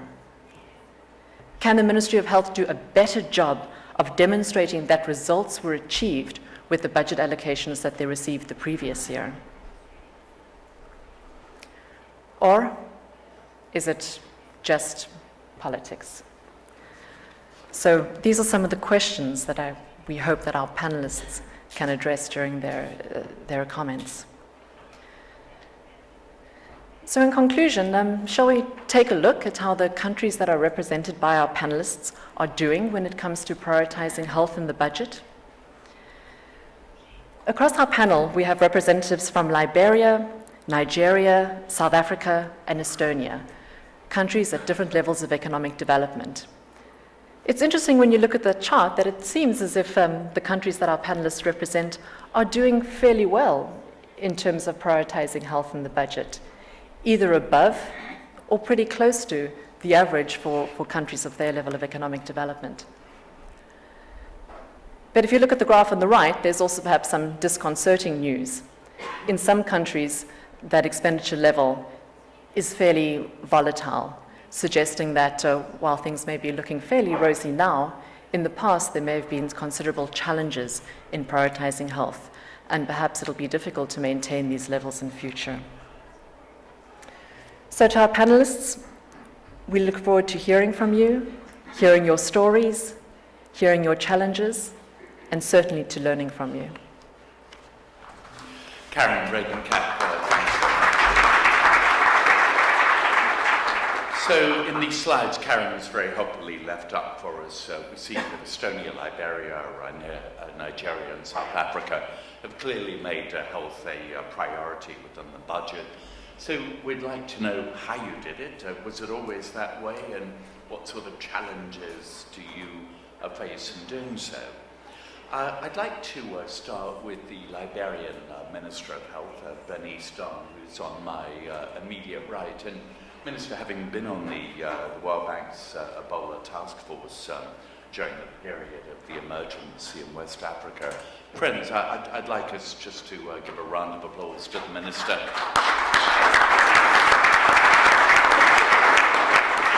For the tremendous suffering your country went through, but then the collective resolve and the leadership in coming out the other side. So one imagines now that health is clearly a priority for all time in your national budget. Is that how it seems to you? Thank you and good morning to all. It is true that health is a priority in our national budget. And why is it so?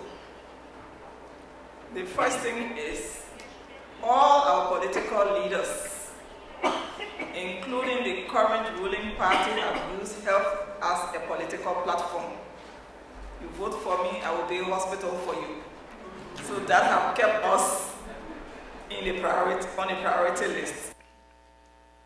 Secondly, we have used the Abuja target as an advocacy tool to remind the government we have an obligation and we must strive to achieve that obligation.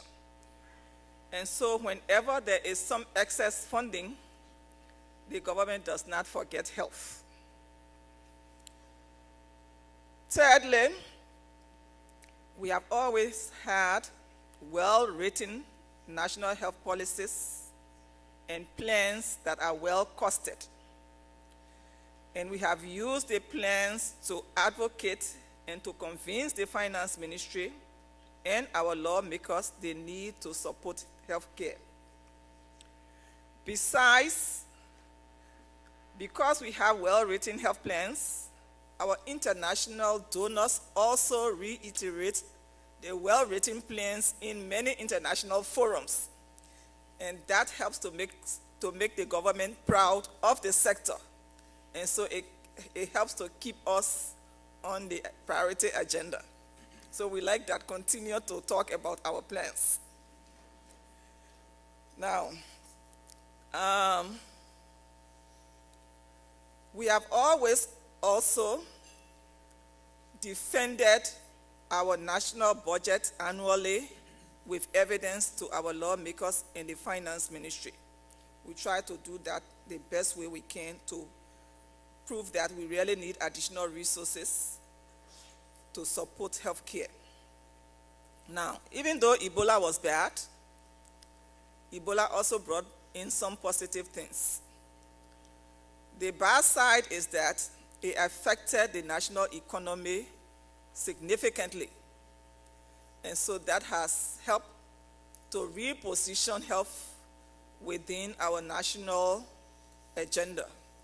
And so nowadays, when the government is talking, they talk about building a resilient healthcare delivery system. They try to prioritize that. When there are budget shortfalls and they have to cut budget, they don't cut health. So that is also a good a plus for us. Besides that, we've also written a very good health financing plan that has been presented to the cabinet. And because it is well written, the president appointed a cabinet subcommittee to work along with the Ministry of Health to ensure a sustainable health financing reform. And that committee is chaired by the Minister of Finance. So nowadays, when our finance minister sits, he talks about seeing tax for health and things that will support health. So we also like that. But we also have some challenges. The national envelope is small. It is less than $600 million per year. So you can push so far but no further, especially if you have to consider the fact that there are other social determinants of health that need to also be supported to improve healthcare. Example is education, roads, and the rest.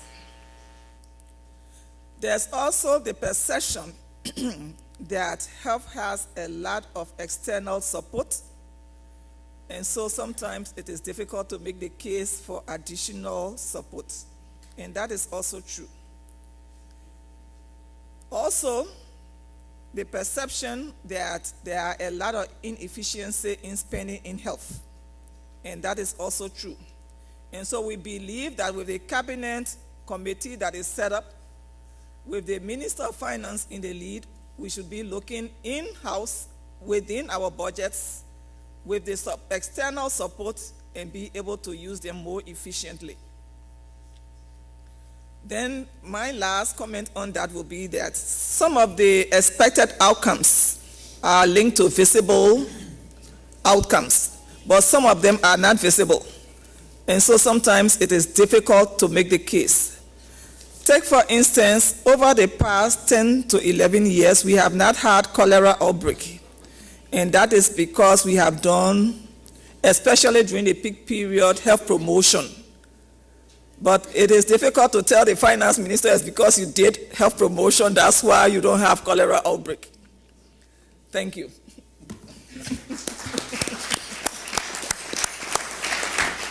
Minister, thanks very much indeed for that very unvarnished and direct perspective from the Cabinet Office. Thanks very much indeed. Minister Adewale, you're the Minister of Health from Nigeria. Your country's health surveillance system served the country very well in avoiding the sort of tragedy we saw in the Mano River community in West Africa. You're now Africa's largest economy. Congratulations, by the way, on that. Some of the South Africans on the panel may have other views about that. But what I was going to say is, with the global economy, lots of headwinds at the moment, Nigeria as an oil producer facing revenue shortfalls, how do you maintain that priority within the budget on health given declining revenues in your budget? Thank you so much, Phil. It's been a wonderful experience and being on this, being at this meeting. I've learned a few new things, and what is particularly interesting to me is the phrase from Nick, "spend it well," and that actually resonated with what we've been trying to do in Nigeria. I think the real challenge is that Nigeria is actually facing a double shock.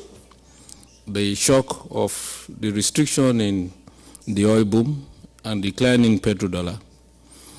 And secondly, the insurgency in the northeastern part of the country that has created additional budget, with government having to contribute a significant proportion of the resources to fighting the insurgency in the northeast. But then we came on board in the last 5 months, and then we're fortunate to have a president who has demonstrated a clear support for health. And that's probably our greatest strength. But then the challenge in the health sector, we did a quick diagnostics. And one of the things we found had to do with how do we overcome the image of the health sector as a non-productive sector. A sector that is wasteful, a sector that cannot truly account for the resources that have been given to it. And this is why this is important. So the first thing we did was to quickly develop an agenda. Because for you to advocate for increasing resources, you need to have a clear-cut agenda that is well costed. And one of the things we did notice was that even within the ministry itself, the capacity to do a realistic budget was also not there. Because for many years, what we had was an envelope system. At the beginning of the year, you're given an envelope. You open the envelope, it tells you how much has been allocated to you. But now this new administration said we will do away with the envelope system. We now introduce a new system where the zero-based budgeting, where you have to justify asking for resources. So we quickly look at a few things, and we needed, one, to win over a few people, To do this, we needed to win over the National Assembly and also convince the governors at the various states that they should spend more on health. We've been successful to some extent, but then we still have to deal with some of the problems of the past. And in fact, when I went to defend the budget in the National Assembly, I looked at the budget presented to me. It was not the budget I submitted. So publicly I had to disown the budget and said, this is not my budget and I will not take that budget. And interestingly, the president supported me that he cannot operate a budget that I did not submit. And I think one of the lessons we've also learned is that when we are trying to budget for health, we should look at those things that are of utmost priority to the nation. What we've done to the health sector is to, since we have a clear-cut agenda, we devoted about 50% of the capital allocation to National Primary Care Development Agency. And almost all of this went to vaccine procurement. And it's so easy to defend buying vaccines for children. And so when we suffered another shock by the Appropriation Committee, the media came aloud and said they removed the money for vaccines. And no one want to hear that people have removed the vaccines, the vote for vaccines. We also allocated a significant proportion of our resources to procuring antiretroviral medication for Nigeria to implement in 1990 and also contribute to the agenda to eliminate HIV by 2030. We needed to put about 2.5 million people on antiretroviral. That requires money. So we put money on buying test kits, buying antiretroviral, and that was also removed. So I could scream and say, no, Mr. President, they've removed my money for antiretrovirals. They do not want me to treat HIV-infected people. They do not want me to vaccinate your children. So I think prioritizing and really hammering on those key things have helped us. And we are quite confident that things will go take a turn for the better. The other opportunity, which has also been very helpful, is that the country was able to pass a National Health Act. This was in the pipeline for about 10 years. It was passed in 2014, officially released in 2015 December. That Health Act made a provision that at least 1% of the Consolidated Revenue Fund of the Federation should be earmarked for health, especially for basic health care provision at the grassroots level. This, to me, appeared to be the single most important thing that has really helped us. But then creating an agenda for health has also introduced a need for increased financing. We budgeted what it would cost us to have a primary care center, an innovative approach of 1 PAC per political ward that will enable us to offer health to about 100 million Nigerians. If implemented, it will offer us the single most opportunity to offer it to a large majority of our people. And that will also require a large chunk of money. We have resources for the first year, and we are saying, Mr. President, we will need money for year 2. And that is also coming on board. I think the real lessons for any of us, we are also learning. To me, there is also an opportunity to take away quite a number of lessons. Is one, we need to make a case. We need to really network with legislators. I have a good working relationship with the chairman, Senate Committee on Health. We've invited him to this meeting. And I think working together, we can get things done. Thank you. Minister, thanks very much indeed. On your immediate left, Mark Bletcher, you bring a really interesting perspective to this panel because you're the Chief Director for Health and Social Development within the National Treasury. So in a way, you span both sides of the aisle. Now, among the 4 countries here, you're pretty much in South Africa at the Abuja target of 15% for health expenditure on health. How did you do it? Was it a broad-based coalition of parliamentarians, the health community, finance? The minister talked about having to counter this idea that health is not a productive sector. How did you make the case?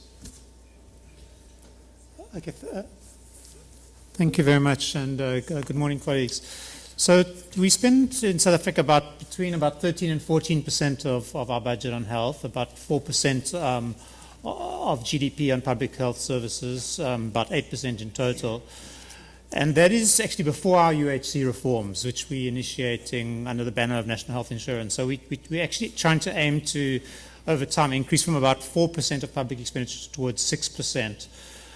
We see the current, say 13-14% of the budget actually as being pretty average for our income peers, and a bit on the low side given our large disease burden, quite substantial inequities, given very high spending on private services and also relatively high unit costs. And it's partly for those reasons that we're embarking along a UHC pathway. Now, budget allocation is, of course, an extremely competitive process. In a way, health has done fairly well to even actually retain their share of the budget, given, for example, we've increased the number of people on social grants because of really severe income poverty in South Africa from like 3 million to 14 million people. We've had to try and increase water and sanitation in local governments, which is a very poorly resourced sector, a part of government, and very important. So what are some of the reasons through which health has increased its budgets? Well, I'll talk through 2 or 3 key areas where funding has increased. And let me start with HIV/AIDS, because we have a very severe burden of HIV/AIDS and TB in the region. And this, as many of you will know, really was a huge struggle. I mean, it was at many, many levels, and it required many different stakeholders to get us to the point where today we spend around 25 billion rand a year on HIV/AIDS a year of our own budget. That's about $2 billion US dollars a year. And colleagues will know probably that civil society, using rights-based approaches to courts, also through, in terms of our constitution, what was known as Section 27 of our constitution, and numerous campaigns and marches that really played a key role in challenging government and other decision makers around the initiation and expansion of treatment. So I would encourage colleagues not to necessarily see civil society and NGOs as the opposition. These can play an absolutely critical role in helping to support a combined kind of alliance around additional budgets. Of course, many other key players, professional groups and other groups played an important role. In South Africa, we have a very strong Minister of Health, and that can be quite important, who has really driven the National Health Insurance agenda through Cabinet. That's our UHC agenda. Health has been a key political priority of the ruling party in South Africa. It is important to citizens. And a strong kind of supply-side system, where we have about 320,000 employees, health sector employees, about 4,000 clinics and 400 hospitals, also helps to advocate for continuing resources for the sector. The health department has also tried to be not too far, or even sometimes slightly ahead of the curve for new interventions like child vaccines such as pneumococcal, rotavirus, HPV and other vaccines. A second example of kind of lobbying in the health sector, which is sometimes, unfortunately, too successful, has been through trade unions. Health wages are around 65% of spending in the sector and have been strongly driven by a very organized sector, which often threatens to go out and strike, applies all types of lobby tactics, and in fact drive up unit costs well beyond perhaps what we can afford, and sometimes squeeze out other non-personnel costs. But it gives an example of some of the political forces at work that lead to increased spending. But burden of disease remains a key issue driving our allocations for additional resources. High child mortality was very important in our allocations to these new child vaccines. And thankfully, partly as a result of increased allocations, our low life expectancy, which dropped to a very low point of 55 years, has now recovered back up to 63 years, and our child mortality has been significantly improving. Thank you.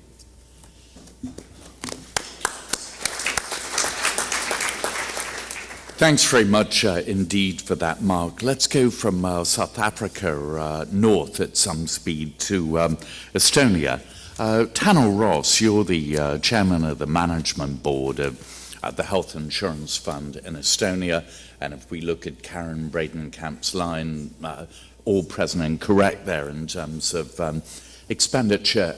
You were talking, Mark, about healthcare wages being 65% of the budget. In South Africa, we see Estonia devoting ever larger shares of its GDP and budget to health. Is that because of rising expenses, or is this more budget being allocated to health? Thank you very much, and also good morning, colleagues. It is indeed true that the healthcare spending has been increasing somewhat, both as a percentage of public sector spending and as also as a percentage of GDP. Nevertheless, it should also be emphasized that our healthcare to GDP spending ratio is still around 6% of GDP. So it's pretty low in terms of, if you look at other higher income countries. And of that 6%, then 75% is a government. Is this a good thing that the public sector spending has increased? That was essentially your question, and I would argue that yes, and it is, I think, good thing because we have managed to balance this increase between nominal part and also between the real part. On the nominal part of the increase, yes, part of the increase also goes to higher salaries for doctors and for nurses. Now, from us, it is also an important part of this increase because it reduces the brain drain and keeps doctors at home. In our case, the share of payroll of the total health care spending is roughly 50%. But I think also that from the other side, we have managed to use this increase to provide a real benefits to our insured persons, to our customers, both by expanding the public health insurance package, by adding new medically and financially efficient healthcare treatments, and also by investing more into infrastructure and investing so that we have gradual increase also in the importance of primary level and prevention in healthcare services. So I think that we have managed to use this increased share quite reasonably. The other question is whether this is whether this increase is a result of explicit prioritization of healthcare.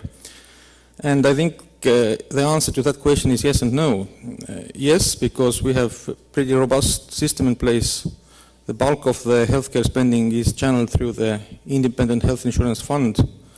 We are financed by 13% of payrolls, so 13% of every salary that is paid in Estonia goes directly to health insurance fund. So as the economy expands, then also our revenues will increase. On the other hand, we are an independent body, so we need to ensure that these increases are used efficiently, so as to avoid a reduction in healthcare spending during the economic downturns. And then there is another important source for us, for Estonia's healthcare, especially to support investment. This is European Union structural funds. So I would say that, of course, that this broad-based framework reflects the political understanding that there is a need to safeguard the healthcare, and it is a need to safeguard the healthcare spending both financially because of this social tax, and then also by institutionally because the health insurance fund is independent. Now, on the other hand, this rather robust framework, of course, results in from the political side, in a problem, so if I may say so, that all these future developments, population aging, for instance, which have impact on both sides of the balance sheet, that the discussions on the future will be somehow postponed because it is understood by the politicians that the health insurance fund is there and they will receive a certain amount of money always. So I think that on the other hand, we indeed, while our system, I think, by and large, is sufficiently strong, we need also more discussions about how to broaden the revenue base, how to bring a bit more money from the general budget to health insurance fund, so as to prepare for the future challenges. Thank you very much. Tanner Ross, thanks very much indeed. So there we've had a pretty authentic, practical viewpoint from the position of the actual countries. You know, at the end of the day, that's where the needle moves. So let's get the perspective of a couple of preeminent experts on health financing in the world today. Anya Suka, the Director for Health Systems Governance and Financing at the World Health Organization, and Chris Murray, the Institute Director for Health Metrics and Evaluation is a byword. Of course, in this area too. Agnes, let me start with you, and I want you and Chris to bounce off each other a bit here. You know, we hear various calls for health expenditure to be at 15% of the budget. Some countries can do 5, others do 8. What is the optimal level, if that's actually possible, for cabinets, governments, legislatures to agree on? Is the ideal budget allocation for health? Thank you very much. Thanks very much. I think this is really the question, but in a way, the answer is very simple. It is the optimal allocation is what the citizens of these countries want. So, and that is the core answer. It is for people to decide. And I would say that in the past decade of increasing funding for health, for global health from external funding, there's been a bit of a focus on expenditure targets. But our experience with that is not particularly positive. We haven't really seen any country that has had a conversation on the budget and on the budget for health based on an expenditure target. And for example, the Abuja target, if we look, we have a study that we are doing in the WHO that's going to come up in a few weeks on fiscal space. We actually see that there's been no impact, really, of this kind of calls. And this was really linked to this focus on aid and this focus on external financing, because the conversation was about trying to find a number that would give us a base for mobilizing external funding. But the conversation is changing. We've moved from MDGs to SDGs. In the SDGs conversation, the countries have really insisted that we're now talking not anymore about an aid recipient and donor relationship, but we talk about universalism. We talk about all countries having mutual accountability to each other in a global project to reduce poverty and to ensure universal health coverage. So in this respect, probably as a community, we need to de-learn the way we've been doing things. And we need to go back to what the previous speakers have mentioned, which is how do we support a dialogue at country level? And here, our experience, and we've had a lot of people in this room who have experience, we have a program in WHO together with the UN and the development banks and some networks such as CABRI, who is here, in which we're really working at country level on the fundamentals of how you mobilize political will, how you mobilize the public purse. And there's really 3 elements to that if we talk about mobilizing domestic financing. First is really investing in citizens' movements, investing in citizens' platform. There are quite a lot of experiences that insisting in investing in democracy, in free speech, in freedom of press, so that people can actually express their common will. And then when it comes more to the conversation between health and finance as part of the budget dialogue, it's really about service delivery. Service delivery is the currency of politics, so you need to deliver, and all the ministers, the honorable ministers have talked about that. It's about giving back that public purse, so it's about providing quality services to the people, and this is what we hear from ministers of finance when we discuss about what is it that they expect from the health sector. They expect the health sector to tell them how they're going to improve service delivery, and how they're going to produce results, and how they're going to be efficient in producing those results. And when we do that, then we realize that there is always a lot of willingness to mobilize additional money when it is to actually deliver those results. We should really never forget that most of the health expenditures are domestic. Even in the fragile states, in the low-income countries, 70 to 80% of the expenditures are domestic. When we talk of investments in health systems, it's even more. So looking forward to 2030, we all are working on that, on reaching universal coverage. I think again, the essence is investing in building that citizen's voice and having citizens really influencing the allocation. Anyasuka, thanks very much indeed. Chris Murray, you and Agnes are pretty much the gold standards on health financing in the development community. Do you agree that we ought to move away from this idea of a hard and fast linear number? How do we go forward? Ministers of finance, the political system do like a target to mobilize attention. What's your advice? I think we're here at a forum about universal health coverage, and so I would start, I would reverse that question and say, what does it cost to deliver universal health coverage? And although there's numbers that we started the morning out with that are based on a single number per person, and that's a great starting point, of course it's not the reality, because there are going to be at least 6 things that will vary by country, and actually over time that means the cost of universal health coverage will be different. Simple things. We know that it's cheaper to deal with some of the maternal and child health, or at least the child health interventions, much more expensive to deal with cardiovascular disease and cancer. So inevitably, age structure. Simple thing like age structure, huge effect on the cost of universal health coverage.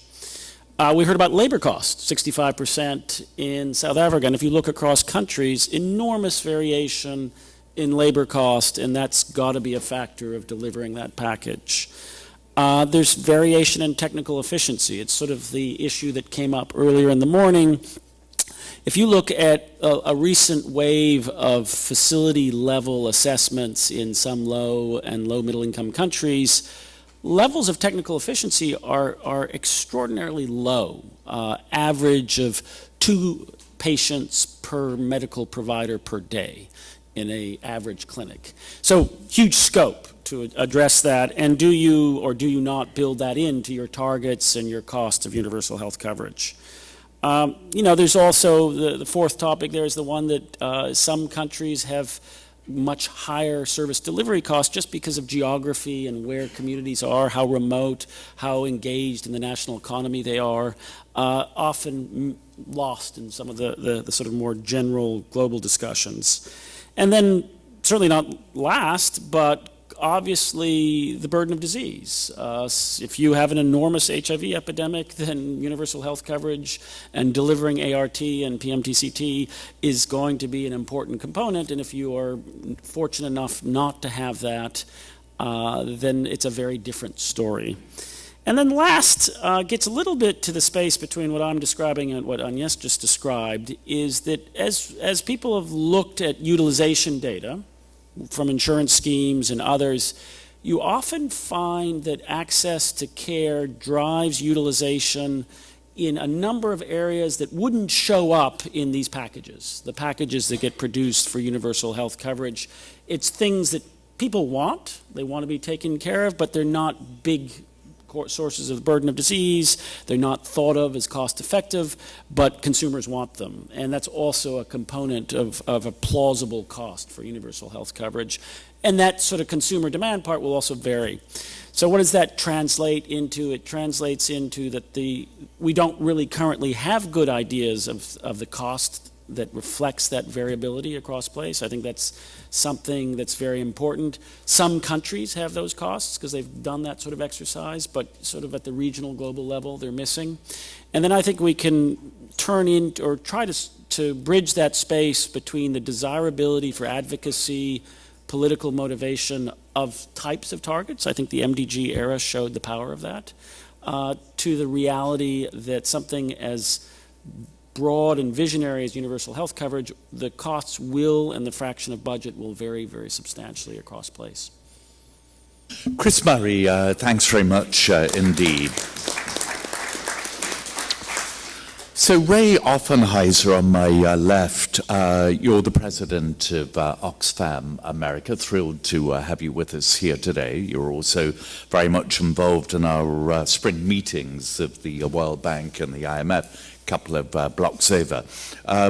We heard Mark Blecher talk about the role of civil society organizations in South Africa being great political allies of the government and communities there.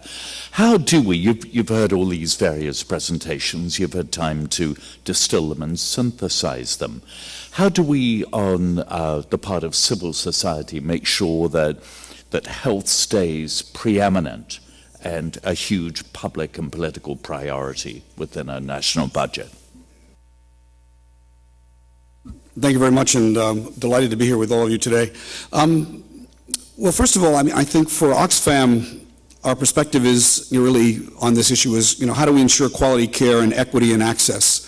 And the approach that at least Oxfam takes, and I think an increasing number of civil society organizations in the global south, as well as those of us who work in international organizations, is trying to approach this from a rights perspective, in which basically our framework is that health is a human right, and in the case of the rights narrative, the state has a responsibility to deliver protections for its citizens, health being one of them, and as a duty bearer has a responsibility to, in some sense, engage in a dialogue with citizens about, in some sense, what are citizens' expectations for the delivery of that right. In some sense, at the heart of that is, if you will, the deal. And so I was very heartened to hear Agnesi's comments on the need to invest in civil society participation, and Mark's comments about the role of civil society. We participated in South Africa in the whole effort to kind of overcome some of the resistance on HIV/AIDS some years back.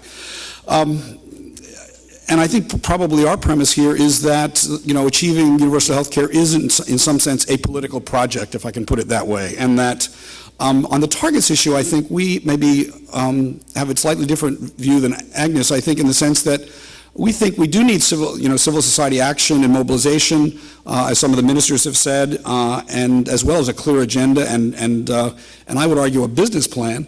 But I think we really have to approach this as a power issue, and that we've got to, help health ministers who, basically are but one constituent among many that are fighting for scarce resources, make, if you will, a business case that challenges political establishment as well as vested interests in countries. So we would argue you need mobilization as well as the targets as a way of getting the conversation started. So we've been actually big supporters of the notion of the targets, and at least an aspiration, even if they're not linked to specific definitions about target realization.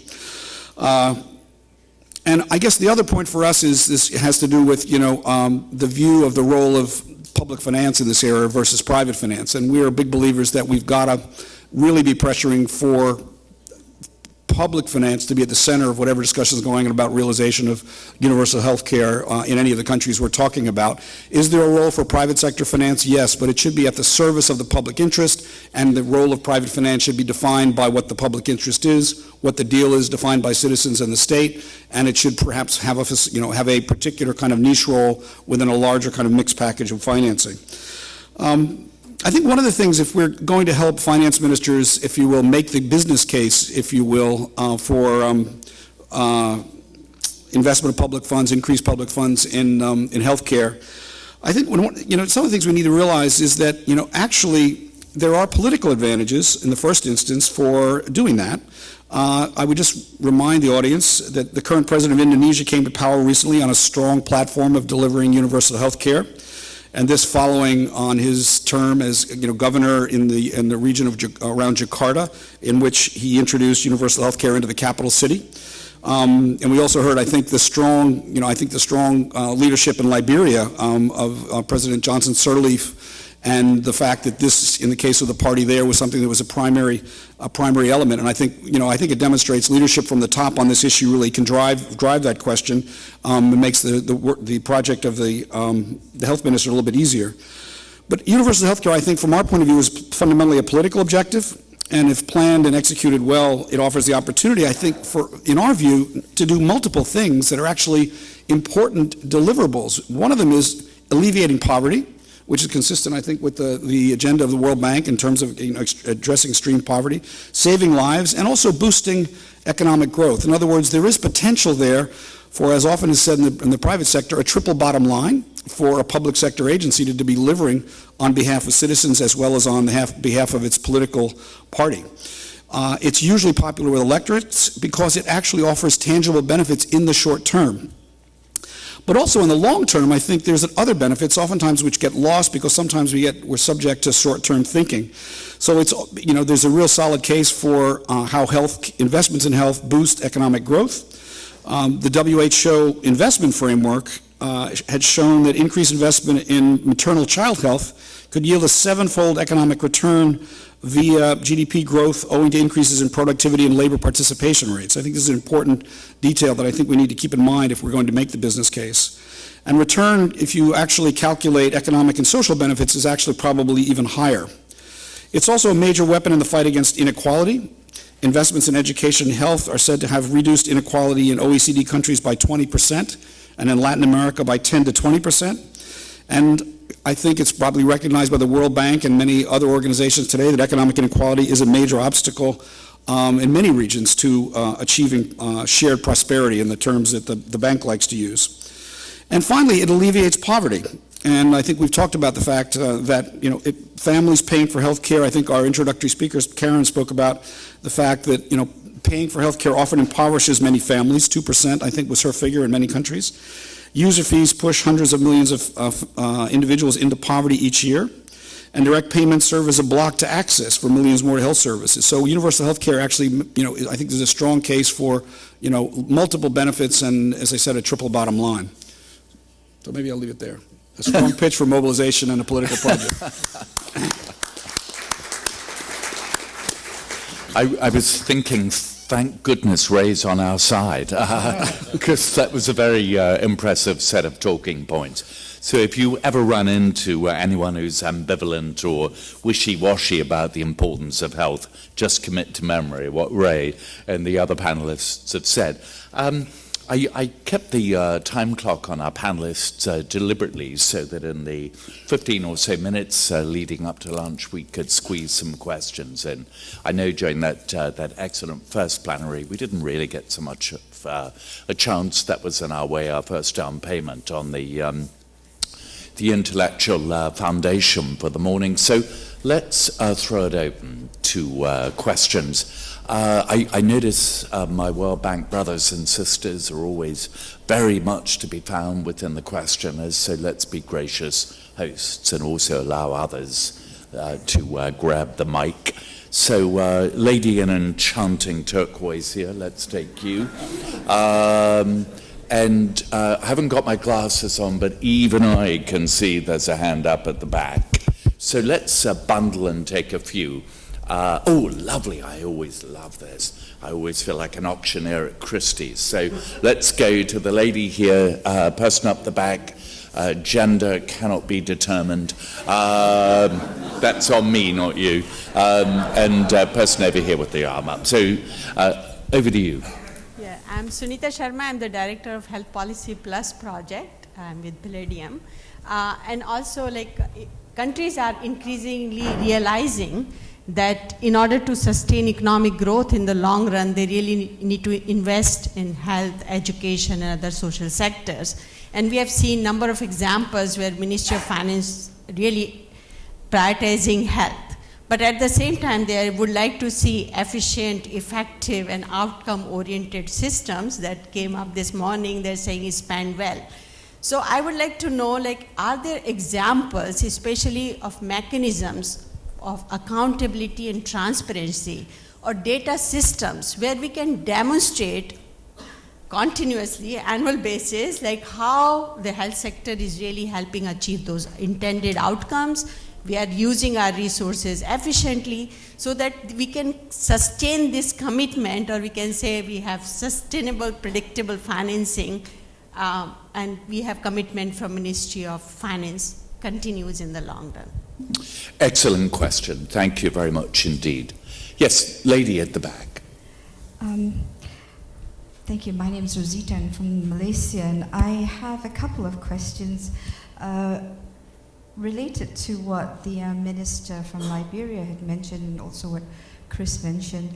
How do we make the communication to our colleagues from the Ministry of Finance, other people, that the goalpost for health is a shifting goalpost, unlike many other sectors where the end point is very finite and it doesn't change.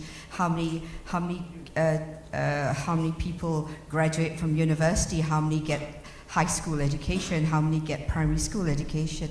Whereas as we improve health, there are other challenges and other goals that come along. And so the idea that even the Ministry of Finance might think with a greater efficiency, well, you're doing well in cholera, why don't you shift that money, the funding that you have for that program, into other things, quite forgetting that it's because you have a good, strong preventive program that's ongoing, and you can't stop funding that in order to fund other things. So your comments on that, I'd like to hear some input to that. And also, I guess this is a question for the more developed countries and the development partners. As countries have got better and better health systems funded through their own internal public resources, we know that we have then a migrant health issue, because conceivably there may be the migrant population from other countries who would like to access the healthcare in the country, and clearly, the country is already struggling to fund their own healthcare for the needs of their own population, and this is not in the area of war or some catastrophic arrangement. So how can the international arena help in this area? Thank you. Great questions. Let's go, lady over here. Kate Talenko with InterHealth International. Many of the speakers have mentioned the increase in private and public spending. So I'd love to hear from the panelists what your countries are doing to coordinate this spending. For example, to make sure that private spending complements the public spending, or that it creates shared resources that can be used by both groups. Or perhaps at the least that you do harm reduction, so that advertising from the private sector doesn't drive requests for unneeded care in the public sector, or that the private sector doesn't recruit away the health workers from the public sector. For example, if there's one neurosurgeon in the country, is that person best in the public-private sector or shared? Kate, thanks very much. We're Facebook friends. In the interests of transparency. Look, what I'm going to do is, okay, let's take one more over here. See what a pliable fellow I am. Let's take one more. And then while we're getting ready for the question, I think we'll start with the ministers just on the transparency and efficiency, and whoever on the panel wants to respond, I think it's fine rather than do this in any artificial set piece way. Yep. Yeah. First, that I think, like in Jakarta already mentions, that actually Jakarta is very traffic jams, but we already invest for infrastructure, like MRT, that's need around $2 billion. So when the Minister of Finance asks, investing $2 billion, we can construct MRT, and then traffic jams will be gone.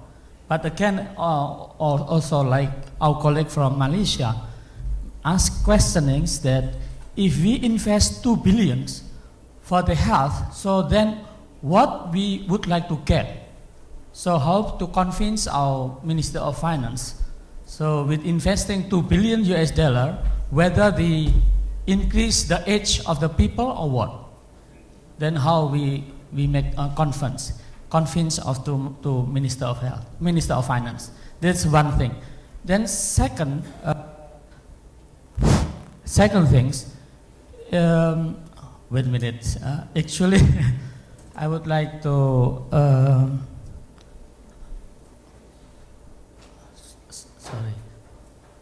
sorry, I just lost. It's probably the jet lag, that's fine. It happens to all of us. So if I find, then I will. First like this, the alternative financing. Indonesia have a very big influence by cigarette company because there are huge money the cigarette company has. And if the fiscal capacity for the government is very tight and very difficult, then there is the thinking that all the cigarette companies are ready to make collection of the money, and they will collect it, and to give to the health insurance company for the smokers. So now the smokers no need to have difficulties. They will be covered, and the money will be collected by cigarette companies. So what do you think about this initiative? Thank you. Thanks very much. A gentleman right at the back who gets the Order of Lenin for patience. You're the last question, and then we will bring it up here to the front. Thank you. My name is Awal Musa. I represent Civil Society Legislative Advocacy Center, CISLAC in Nigeria. Thanks for the inspiring, talk. I'm happy that the health financing agenda is placed on the top agenda of this meeting, and that shows that the health ministers and our governments, especially in Africa, are actually willing to finance health sector development in Africa. But particularly, I want to also underscore the role that civil society played in Nigeria in passing the National Health Act. The act has been passed, and the struggle to implement it, still lies on the collective effort of both civil society, the government, and the legislature. So I want to encourage the Minister of Health, to really work closely with civil society groups that are working on the health sector to ensure that he is not frustrated by the National Assembly, because I know, being the fact that I've been working with the National Assembly from 1999 to date, there could be a lot of frustration that you may encounter. But with the effort of intervention of civil society groups, you would be able to get their budget, and not only get their budget in terms of also releases. We want to also ensure that the ministry does what is proper, so that the people at the grassroots level would benefit from the effort that the current administration is putting in terms of health financing and support, in the area of health sector. So I will encourage you to really actually work together with civil society groups so that you can have an easy, access to even delivering, commitment. Thank you. Thanks very much indeed. I'm sure with civil society in Nigeria, a country I know well, and the Minister, you'll be more than equal to the challenges. All right, what I'm going to do is, starting with Minister Dan, you heard the questions. Just take from the questions what you will, and I will then go to Minister Adewale. So, Minister Dan, your farewell thought, linking in some of the answers that you think might be relevant. Thank you. I think the first question was mechanisms of accountability to sustain the support. Well, it is important for the health sector to improve governance and financial management. I can recall in 2006, when we went to the ministry, our whole financial management system was with one person, the controller, and his backup was a flash disk.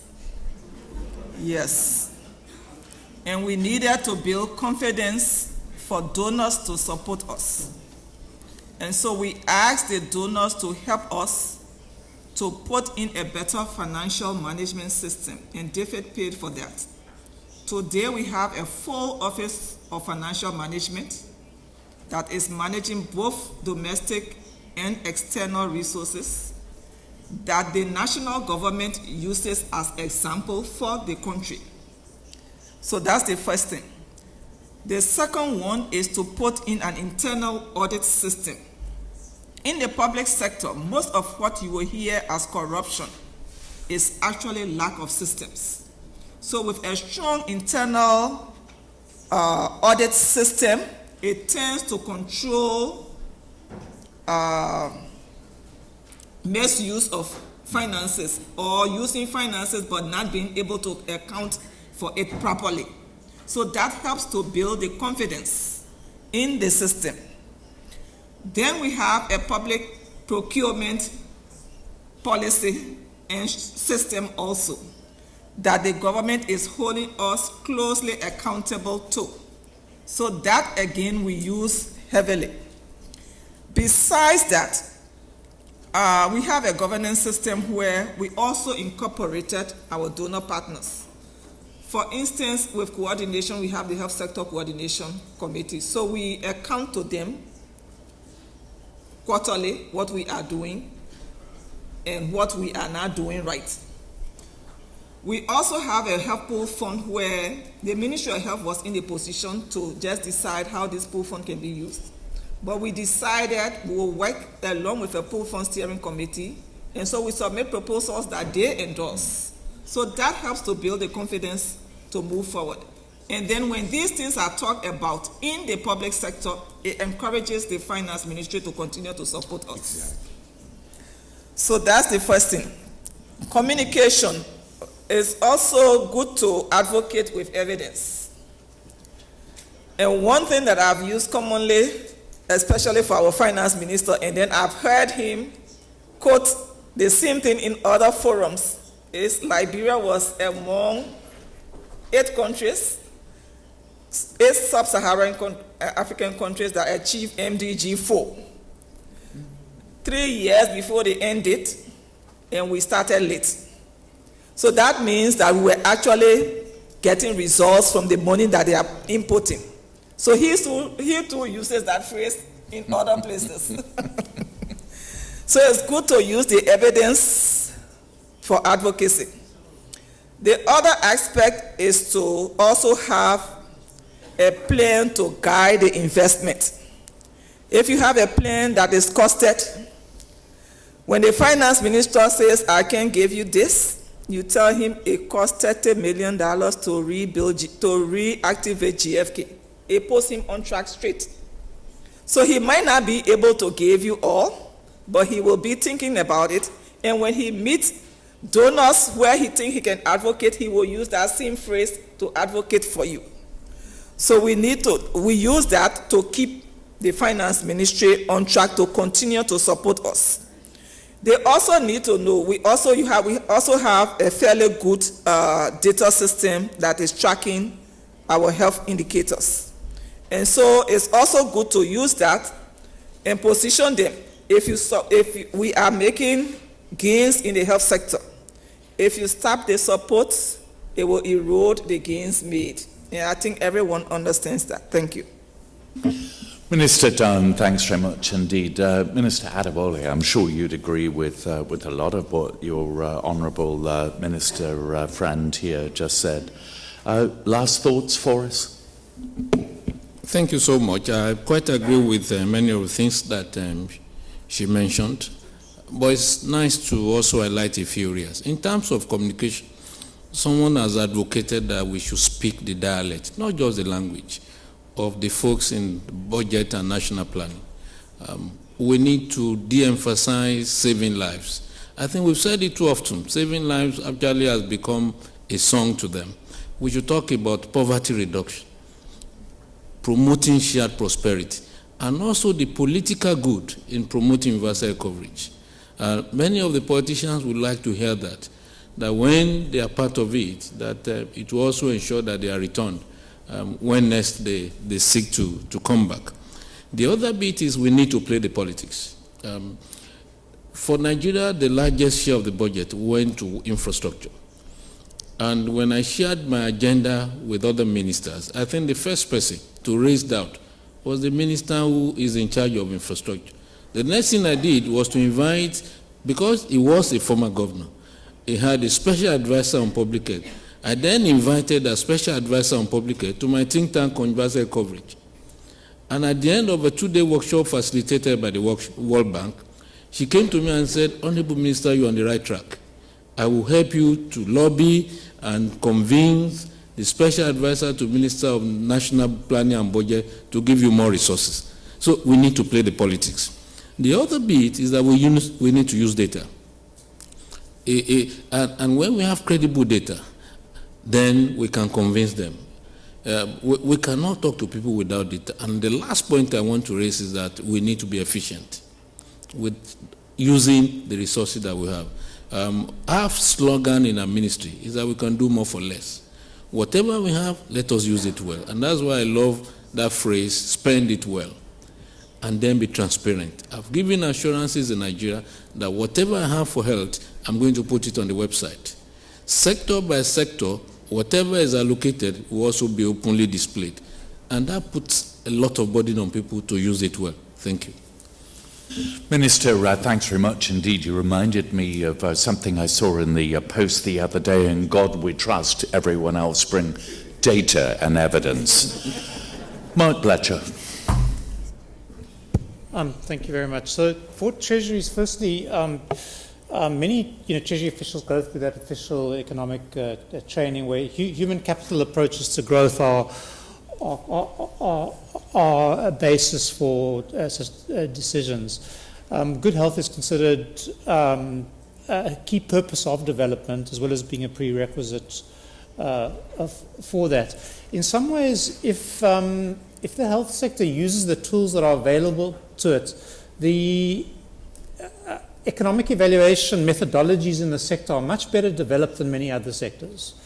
I mean, we see votes across different departments, and if you look at a good cost-effectiveness analysis from the health sector, often the tools are just stronger potentially in the health sector. But the point that was made about the mechanisms of accountability and data are extremely important. Over time, increasingly, we'll have fewer new interventions and more programs which need to be expanded. And so, to that extent, issues of underspending, weak performance, wasteful spending, corruption, weak governance are of great concern to treasuries. And issues of showing performance and value for money, good monitoring and evaluation systems, and good governance are very important. In some cases, there are disputes that arise between the departments which need to be mediated at a higher level. Treasuries are having to allocate very large budgets annually, so that things do often change very rapidly. So I think the fact that circumstances do change substantially is not necessarily a problem to the budget process. Mark, thanks very much. Tano Ross from Estonia, what's your final thought for us, please? Thank you very much. Well, actually, Mark Blecher almost said that I wanted to say as well. Well, I think, indeed, I fully agree, actually, that the economic, economic efficiency assessment methods are better developed in healthcare than in many other sectors, and definitely also from the budgeting perspective, I think, quite frankly. So I think really the one key issue, so as to ensure that that there is an understanding that the healthcare spending is used efficiently, it is really to use these methods, both health technology assessments and cost efficiency assessments transparently. For instance, we in Estonia make these assessments every year available so everyone can see and look why we rejected or accepted new drugs or new services in our price list. And also there is the other thing which is very important to ensure better transparency and accountability are clear rules of strategic purchasing, how you purchase, what are the responsibilities of purchasing agents, be it health insurance fund or government, what are the responsibilities of delivery on the delivery side. And then, of course, the other point that I would like to make was that I think in every healthcare system, however rudimentary quality performance assessment can be implemented, to look at the input side, but also to just to look at what has been delivered. what is, so to say, the bang for the buck. So however rudimentary these systems should be set up, and I think this is also contributing to both to make the point for prioritization of healthcare and to use that these higher revenues are used efficiently. Thank you. Tano, thanks very much indeed. So I've just had a note saying just slightly hurry it up. So Agnes, over to you. Well, I'll just say two things, in fact, and these two things is what is it that we don't need to do and what is it that we need to do when it comes to a budget discussion. I think what we don't need to do is to go into extensive analysis of return on investments, and it's something that we do a lot in the health community, trying to argue that one intervention gives more returns than another in terms of usefulness in a budget debate. First, because the economic returns are very long-term, whereas a budget discussion is much more short-term, and an election cycle is much more short-term. Second, because once you have convinced that you have all these great returns on investment, as my colleague Joe Katzin often says, then you think that ministers of finance are really crazy not to put all their money into health. But it happens that other sectors also have returns on investment, and I can think of something like clean water or investing in female education has actually higher returns than many of the health interventions. So this is something that is useful in terms of advocacy. It's useful for us as a community, but it is not really something we need to do for a budget conversation and a domestic mobilization conversation. On the other hand, I think we heard it from the horse mouth on this panel. The question of efficiency is at the heart. This is the way Treasury people think. They think in terms of efficiency, and we need to be much more savvy in discussing that. They think in terms of results. They think in terms of service delivery. So that's what we need to invest in that discussion of how you build great programs that deliver on results that in which the money is spent well. And the second thing we need to do, again, is investing in building the capacity of citizens to be able to express their views. And I think there is also here a shift that is needed when we shift from MDGs to SDGs. And I was very pleased to hear my colleague from Oxfam, because I think we are really on the same line on that. We really need to shift from direct advocacy to governments, to actually building the capacity of citizens of countries to have a voice in the democratic process and be more and more skillful in advocacy. Agnes, thank you very much indeed. Chris Murray. One comment, and it goes back to this issue about accountability. I think what we're missing to a very large extent is some notion about what has been achieved in the recent past by the investments that have been made. We need a set of standardized impact accounts that report for each country on a regular basis. We spent X, this is what was achieved, and I think that both is a tool for improving efficiency, but it becomes a very powerful advocacy tool. And I also think it's technically feasible, so. Thanks very much indeed, Chris. Ray, your last minute's worth of insights. Yeah, maybe three or four basic points. First, achieving universal health care is a political project, and universal health care is a vote getter, and civil society, I think, is well organized to be a good ally in that venture. So call upon civil society to help you with that political project. I think in line with what the Liberian health minister has offered, we do need data. We do need, but it's also about systems. It's also, and we're in the era of big data. And to Chris's point, I think we need to get sharper about agendas, targets, and surrogate measures, and universalize the system so that we can even look at these issues comparatively and learn from one another as we move forward. And those of us in the civil society sector are hungry for that data because we'd like to advocate with evidence. And so the more evidence there is, the better we'll advocate. And I do believe there's a new generation of civil society organizations coming into existence right now that are using those tools and that are interested in budget monitoring and expenditure monitoring of government programs, and they're looking for how to measure impact. Finally, I just want to say one thing about financing more generally. We are, I do believe, in the aftermath of Addis at an inflection point in terms of development finance more generally and health financing more specifically. This is an era in which donors are going to be looking for partnership with governments around domestic resource mobilization. And I think we need to be thinking a lot more about how we can assist governments in building the systems to collect taxes more effectively and create more progressive tax arrangements. The World Bank could perhaps play a big leadership role in the reform of the global tax system. I think we're going to be hearing a lot about that in the coming years, and it's I think, extraordinarily important in the broader frame of fiscal justice in the tax arena.